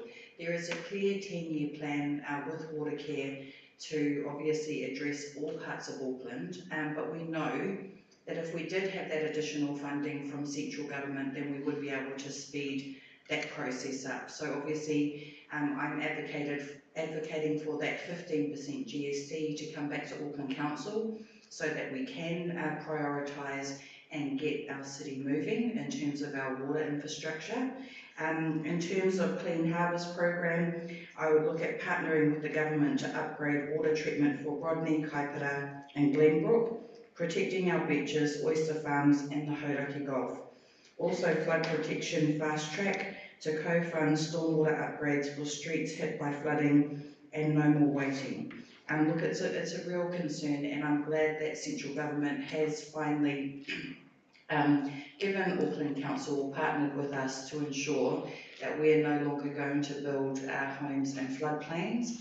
It's obviously going to save the council a lot of money. We've had to pay out millions of dollars to cover the costs, and we know going forward our planning will be much better for the city. And I also want to acknowledge the great work of the Blue-Green Networks. You know, they work very hard and also work with mana whenua and community organisations to achieve that for our city. So there is work underway, but obviously if we did have additional funding, we would be able to speed that up for our city. Thank you.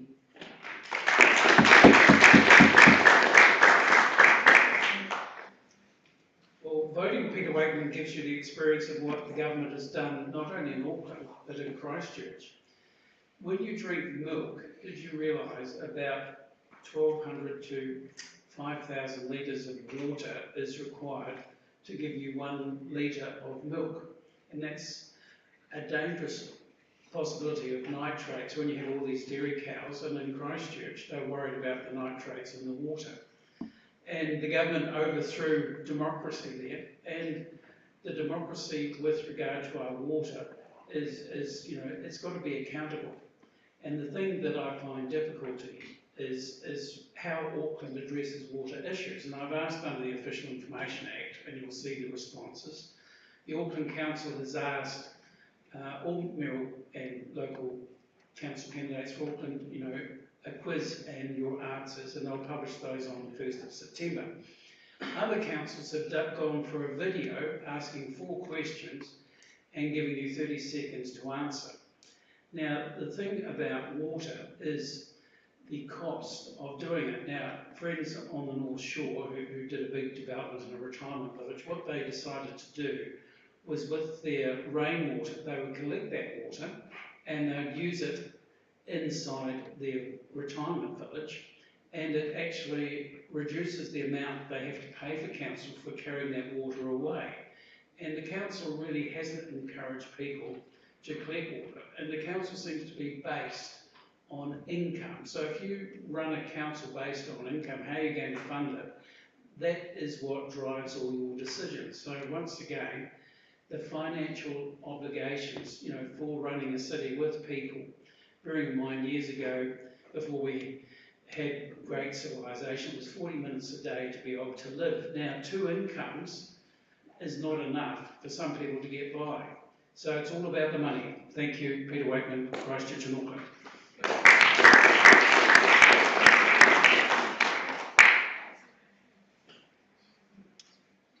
Okay, I have good news.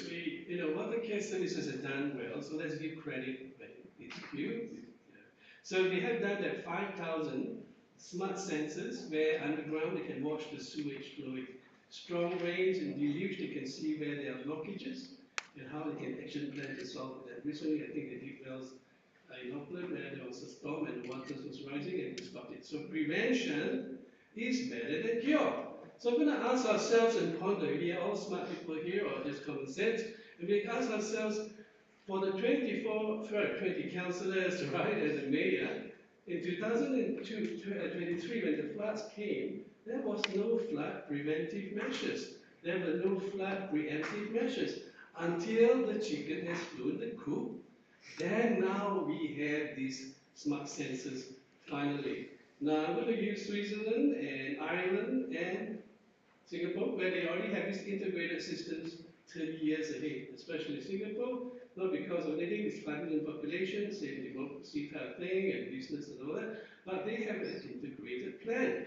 So we need to have this kind of system. So I'm going to allocate, instead of 12 million currently allocated, I'm going to allocate 24 million to these fantastic smart sensors, because this is a prevention, is better than cure measure, isn't it? Some like everybody else. So we need to have this system in place. So that's what I'm going to do. The water care is 778 million in the spending for 10 years. I'm going to make sure they spend within that budget of 778 million and not more or less. So I'm going to do due diligence. We're going to do an independent audit on water care services, how they give the contracts. I want to know the tendering process, the competitiveness of it is so important because it shows transparency. It shows that you are not, I don't like this buddy there, but I want them to show that I can do it well and it's going to be low cost or whatever the best cost for any of our water care services projects.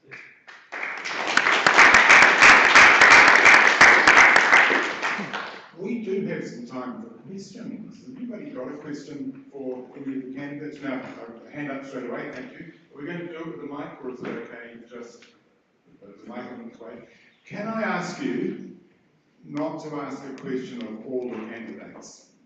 Find a candidate you want to really hear from and ask it, okay? Yeah. And if any of the rest of you really feel you need to add something at the end of that, okay, maybe.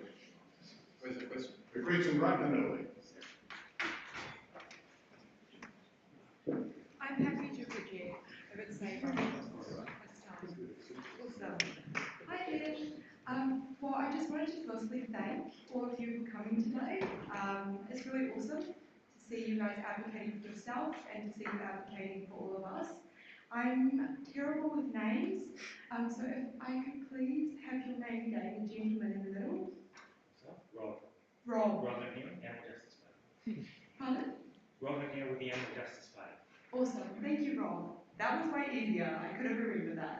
But that aside, I wanted to firstly commend you for your emphasis on serving with empathy, and you've put great focus on consensus building, and so I wanted to explore that a bit more with you. Could you give us, walk us through an in-context example of how you would reconcile differences between people with different views? That would be my question. Sure, thanks for the question. There's no one-trick answer to that, but empathic listening is at the core of it. Actually, when somebody's angry, and there's been some angry comments and voices here tonight, if you can understand and really truly listen to someone why they are doing what they're doing, why they feel the way they feel.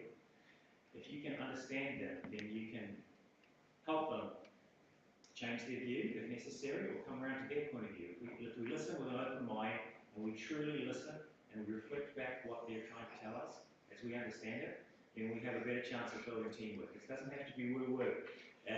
You can be tough when you need to be. People will have different viewpoints. It's not always reconcilable. Ultimately, if we elect great people that are like-minded, or at least open to change and open to communication, then we can make great strides. The other technique is non-violent communication, where we really focus on, instead of just saying, I want to do this, or I feel this way, you focus on the feelings and the needs that are there, and you find a way to try to meet those needs. If we focus on feelings and needs, then we can make good progress. But you know, we've got 20 councillors, hundreds of local politicians, all these experts. We've got to have compassion for people. If you start with compassion for people and animals and the environment, then, you know, great things can be achieved. I still believe that, even in these dark times of what we see with political leadership. So thank you so much for the question.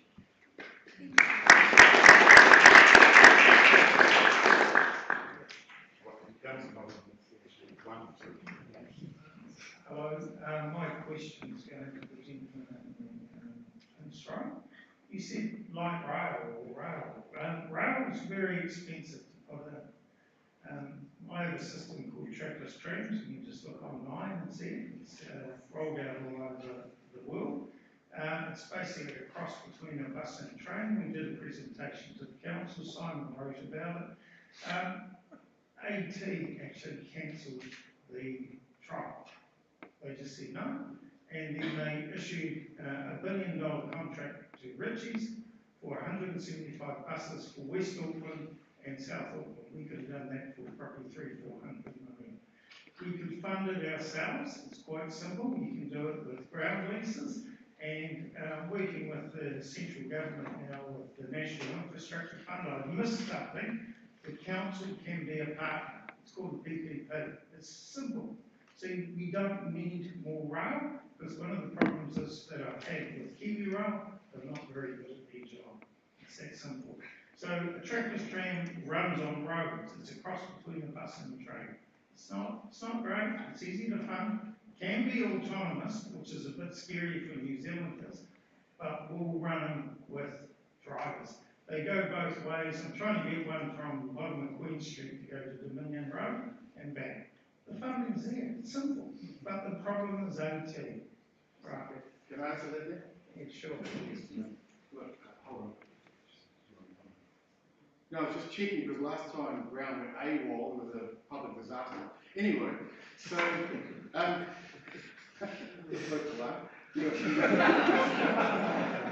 anyway, so no, there is a place for that.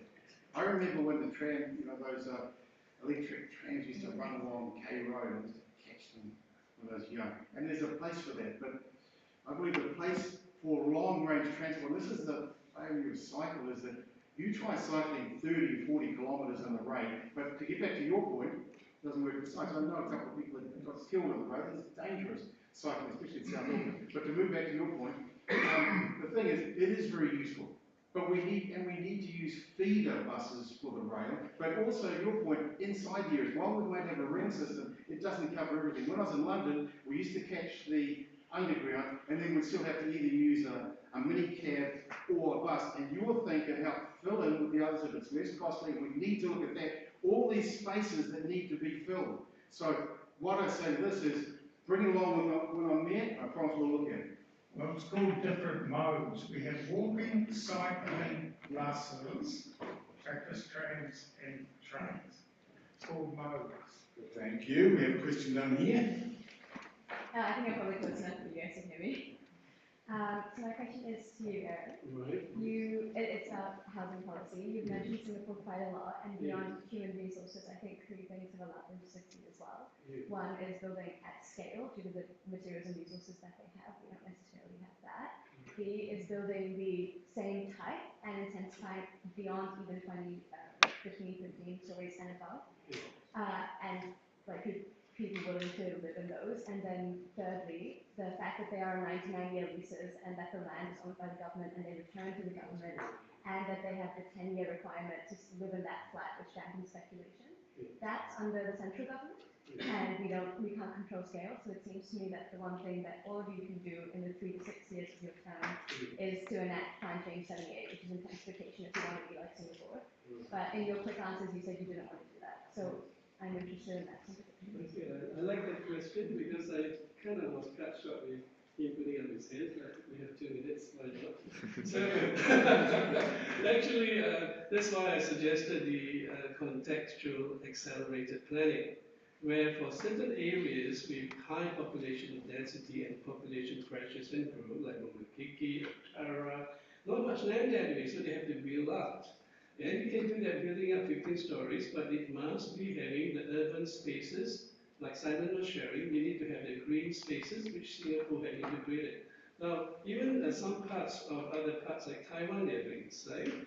That's for concentrated areas, but not everywhere in our 116,000 square kilometers of Auckland do we need that. There's places like Waitemata, beautiful, clean, green coastal swamps, and mangrove swamps to hold the floods, and no one builds up a freaking story there. So if you go and do it across the board, which I know the central government is doing, thinking of doing getting rid of RMA and kicking out the whole baby, we got to just throw away the bathwater and refine the RMA, but it was a true, okay, this is good. So I don't agree with that, even though I'm actually part of the National Party on the national level. I'm a centrist. I'm not an extreme right or whatever. So I kind of agree with that because I have been living in big cities and I realized you can't have that kind of absurd across the board 15 stories everywhere. You can't have that. I'm not adopting Singapore as a method. I'm saying contextual, means in a certain area where you need that. Now, a lot of property builders have also suffered. A lot they have suffered because in Beach Haven, I'm running also for North Shore Ward Councillor. You'd be shocked to see what happens, okay? You have these 3-story buildings, and no one rents it, and after that they try to sell it, no one buys it, and then it's stuck there. 3 I've already seen in my eyes. That's concerning. And why? It's because we don't have a contextual system. And then property developers lose money too. So, that's...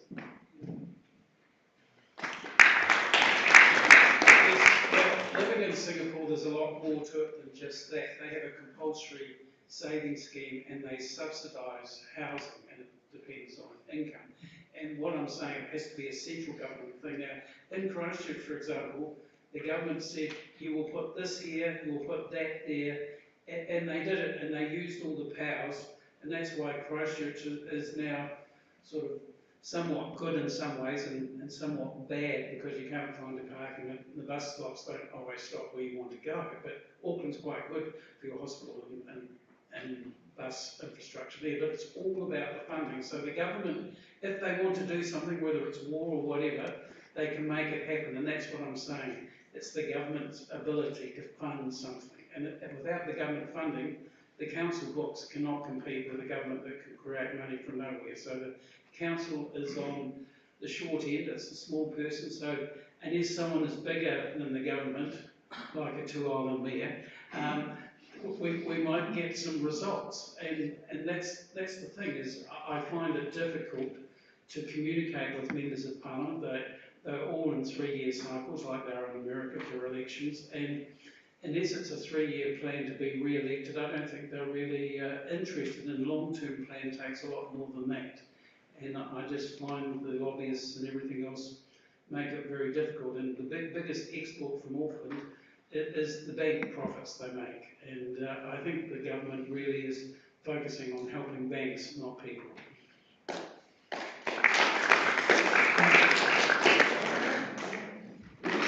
I can also, if you want me to. Yeah, hi. Hi. So my question is for Kieran, and I just wanted to bring us back to the context of us being students and us being at a university. So I think one of the major issues that a lot of students face today is the cost of public transport. And so the reason why I'm directing this question to you is because you're a current councillor and also you defended Auckland Transport earlier tonight. So So obviously the 50% concession was taken off by the current government, and I think that's literally double the price of public transport for students. What that means is that people aren't able to get to campus, they aren't able to access quality education, but it also means that they have to work more, they have to sacrifice more of their time from studying to actually work to pay for their rent as well. So I guess my question is, what is your plan if you become elected as mayor to bring that cost down for public transport? Obviously the concession was a national or central government matter. Will your plan be to just lobby the national government for cheaper prices, or will you actually do something from an Auckland Council perspective? Thank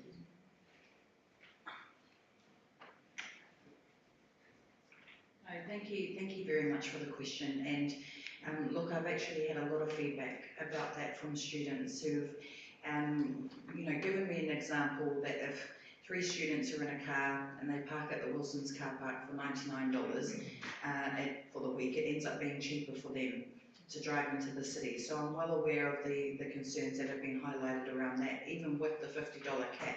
Because I said, well, if that's 3 of you, that's $150 each. But the issue that they raise there is sometimes they're not coming in 5 days a week. So it wouldn't make sense. It's still cheaper for them to park at the Wilson's car park. So what I would want to do is obviously keep the $50 cap and to look at advocating for more money from central government. I have thought about $2 fares as well, because I think we need to look at something that's tangible for Aucklanders, and I think right now the cost of catching public transport is still quite high, even aside from students. So look, that's something that I would advocate for. We have had $500 million taken out of our transport fund, so we wouldn't be able to do that at this point, but I'll definitely advocate for that in the future, to look at half price or at least $2 fares or something like that.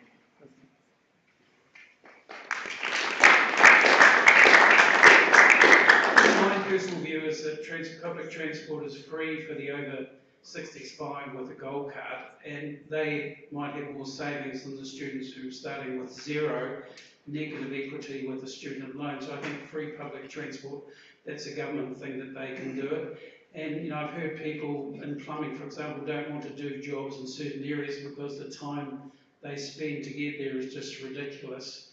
So we've got to get people off the roads if we're going to save congestion.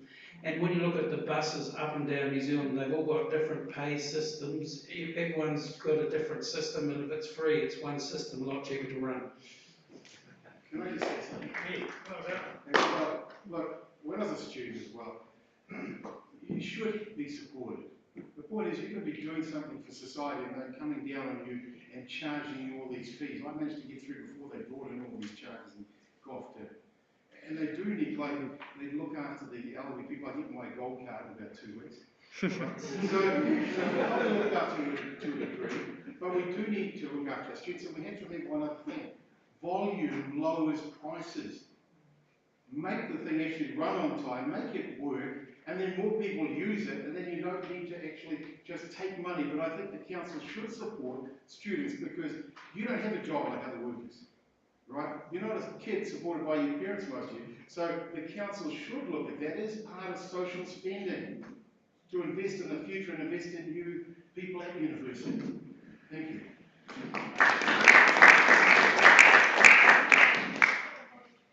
Okay, going back to what this gentleman asked before, well done, you've designed a type of rail bus system, so folks being near Auckland, I will take a look at that. Good on you for that.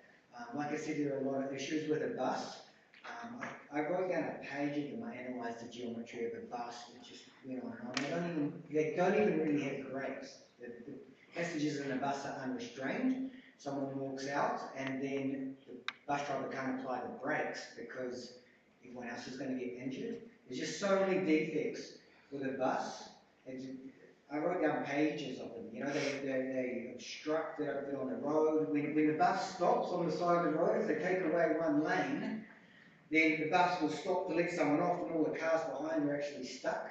So the more buses you have on the road, you're actually pegging the traffic, all of them, to the speed of a bus. Can you imagine that? It's very, very slow and it's very last century. And the train, 15th century. Okay, there's very old technology to it. Buses have a life cycle of 10 years. So therefore, we've got all this rubbish going back into the cycle. They're not recyclable. The trackless train is a 30-year life cycle. So, you know, it takes 15 buses off the road. One trackless train reduces 6 lanes of motorway. So if you don't want congestion, it's China Rail's done. They've crossed the bus with the train. They've spent a lot of money doing it, a lot of research. Well, yeah, it's a technology. The power was actually developed by Victoria University, the superconductor. So it's part of New Zealand.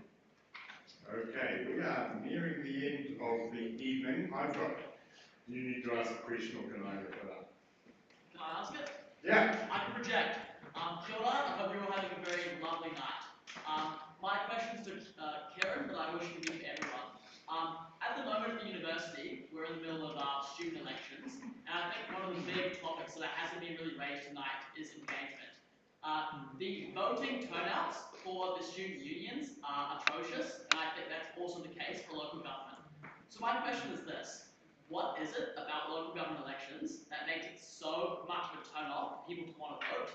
And what do you propose that your mayoral team will do to actually change this and make it better for Aucklanders?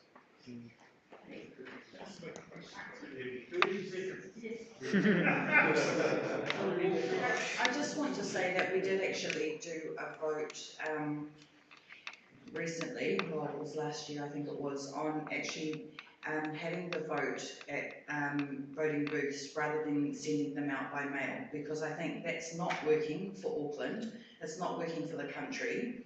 Most students actually move properties, a lot of renters will move properties, and they don't even know that they're supposed to update their address to receive their voting papers.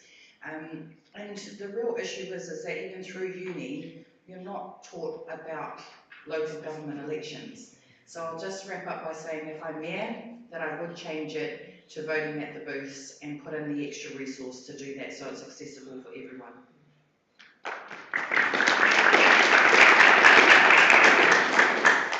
Well, I like what they've got in Australia. It's compulsory, but that's a central government issue.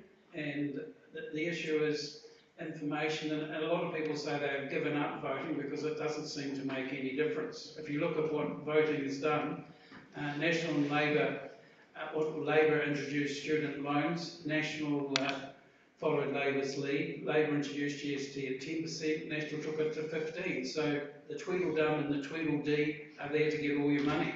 And unless you vote for someone else, nothing's going to happen. There's a one-word answer from Karen Leone. Yeah, one-word answer. Do you feel like the economic mismanagement is corruption or just incompetence?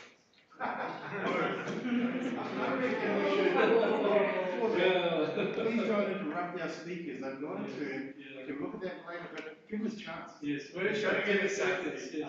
Anyway, I'm looking at the fact that anyone knows how many repairs there are in Auckland? Yes. Yeah, 662,000 ratepayers, right? So these are the ones, unfortunately, who vote because they have to pay huge rates, like $1.4 million home, it's 4,000 in rates and 1,000 in water rates. That's huge, humongous. They've gone up in 3 years, 40% of rates. That's shocking. And that's the reason why they tend to vote at that. Like students are also important because they are renters that subsidize ratepayers. A lot of people forget about that. So I'm going to look into that when I become a mayor. All right? Thank you. Incompetence or corruption, Karen? Yes, incompetence and corruption. So why don't you? I'd like to say it's a difficult one for me to Okay, hold on. Excuse me, please. My turn to speak. We asked to finish this last question. So could I speak? Yeah. Now, look. Sorry? Karen was halfway through a sentence. Okay. If I'll finish the sentence for me. Yeah. So, very difficult answer to that. All I know is that when I have spoken to Aucklanders around the rates increase, for example, where we had agreed at our meeting to have the cap of 5.8%, but for some areas it's been higher than that, that we haven't had that in the 15 years of the super city. So, look, I think it's for me just concerns, and I'm not sure whether it is one or the other, but it's just concerns that have been highlighted to me. I know there's always going to be worries that we're raising rates or things like that, but the feedback that I've got is that it hasn't been this many consistent issues, along with the local boards. They're concerned I'm about... being more direct. Do you feel like you've seen anything, for example, with the Auckland Futures Fund? Two You questions. haven't seen anything, you haven't seen anything. You haven't seen anything? You haven't seen anything. I'm just concerned that we had that money sitting there, $1.3 billion for a long period of time without an actual manager, which I would expect that we would have had that manager in place within a month. But Okay, we're going to come back to that, Kieran. T. Look, the main reason people don't vote, I think, is pure apathy. They can't make a difference. What's the point when you vote for the favourites that are foisted on you by the media who say there's a two-horse race, it's two of these failed politicians from a failing council, and all you're going to get is one of those two. Who cares? Why would you matter? It's going to be one of these two. You've got people who, if you ask me, the fact you've been on that last council is the main reason you would not want them back in. They are not getting the job done. That council is not doing the job. So I simply say this, you want change, get new people in, get people who are driven, who have their reasons to stand, who show that they have the strength to put their view onto council and get the job done. I'm there to get the job done for the little people. So, I want to go back to your answer, Kieran, to the question at the back. You were asked whether you thought it was incompetence or corruption, and I think particularly in relation to the Auckland Future Fund, or more generally, particularly in relation to the fund. Okay, all right, and you said it's very difficult to answer. I'm not sure whether it is one or the other. My question to you is, are you saying you believe that the Auckland Future Fund may have been corruptly managed to date? I'm not saying one or the other. What I'm saying is I'm concerned that there has not been a manager in place. And I think as the representatives of this city, it's been highlighted in the media as well that it's taken a long time to put a manager in place for that role. So I don't want to say that it's one or the other, but it's a concern. That's why I Can I respond to that? Can I respond to that after that? Because it was a late for Auckland Airport Company resolution, and I spoke to the shareholders who represent for the Auckland Council that had a bigger share of Auckland Airport at that time. They did support the resolutions that I went for, and the late Brian Gaynor saw me what I did at that board meeting for Auckland Airport, and well, it was an annual general meeting, and the standard, you can have a look at the video and ask yourself with respect to some of those directors and the decisions that are made, it's very important to have annual general meetings or accountability for council-owned stuff. And I think that is very hard to be accountable when they can sort of do what they like because they don't have to hold public meetings. And I think that's really a good answer. Thank you, Eric. Thanks, Simon. I actually have some experience in this area, and I'm very worried about the fact that Auckland Futures Fund, right, is only giving us 5.8% return every year. So I share Kerry's concern there, because if you are a manager and you have $1.3 billion, right, you just need to put it into the bank, and you can tell the bank, all you 6 banks, New Zealand banks, I'm going to put 1.34 billion for you to make as many loans as possible. And how many percent would you want? They will give you 12%. And what happens is you wrap the same money up in the futures fund, you can shock. 5.8% comes back to us, which is of 1.34 billion, which is the Auckland Futures Fund. 58 million of your money comes back to you. Why would you do that when you have 12 billion?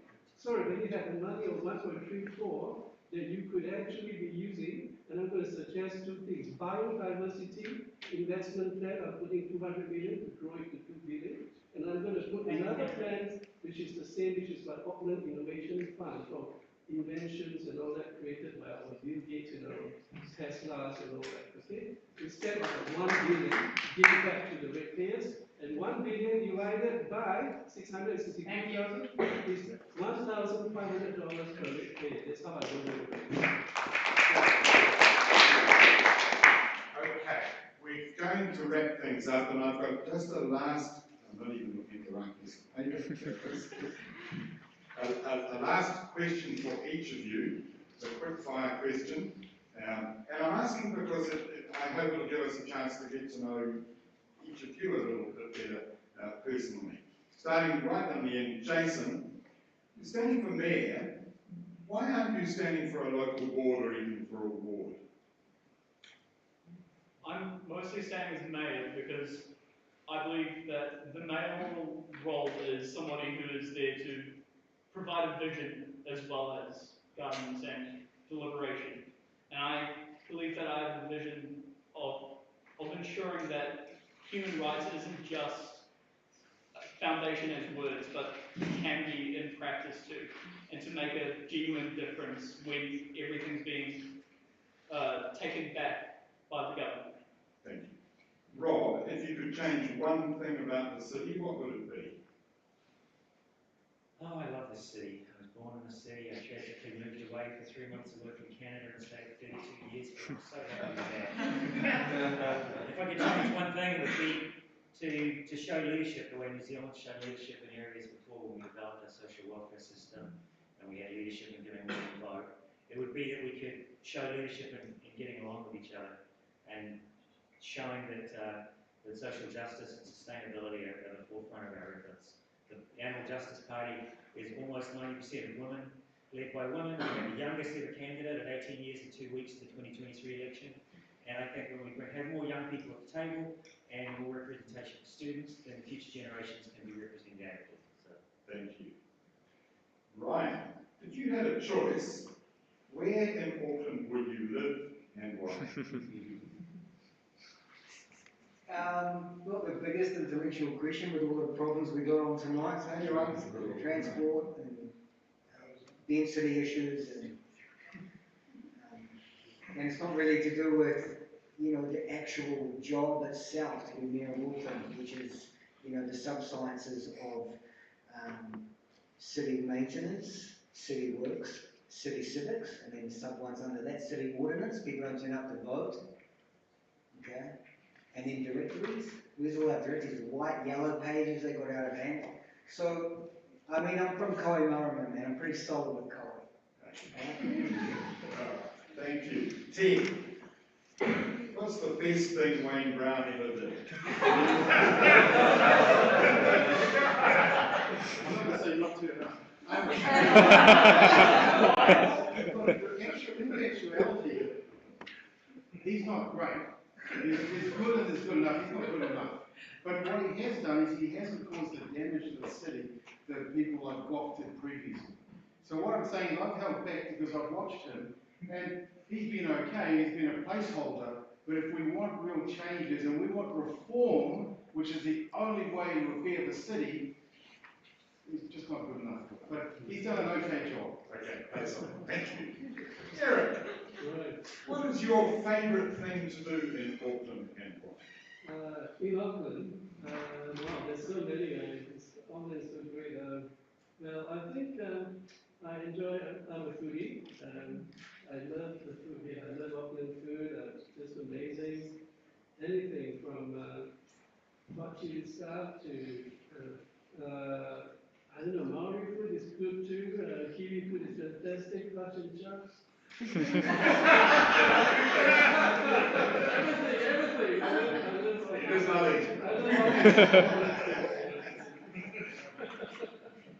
Peter, what is the best thing that could happen to Auckland and why? Apart from you being in position. To have a mayor from Christchurch, for example. In order to stand up to government to get things done with debt-free money so we can do what we really need to do financially. I hope you'll all appreciate these questions or tell us something about your values. Karen, who's your favourite Aucklander and why? No.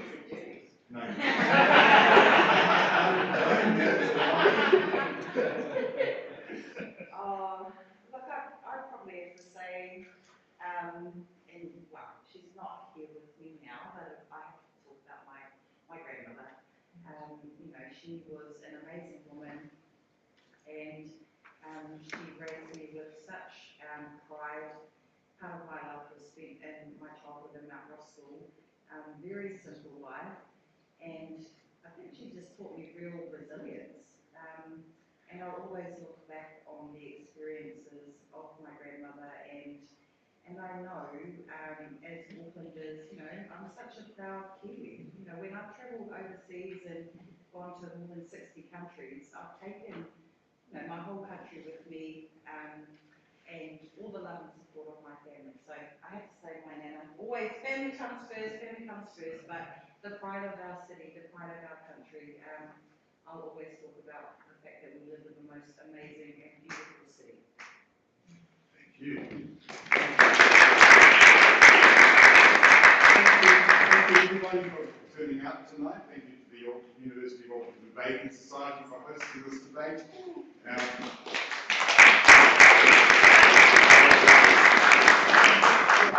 Readers, and we've learned a lot. And thank you to all of you, to Jason, to Rob, to Ryan, to Ted, to Eric, to Peter, and to Karen. I'm sure we all wish you all the best. Thank you.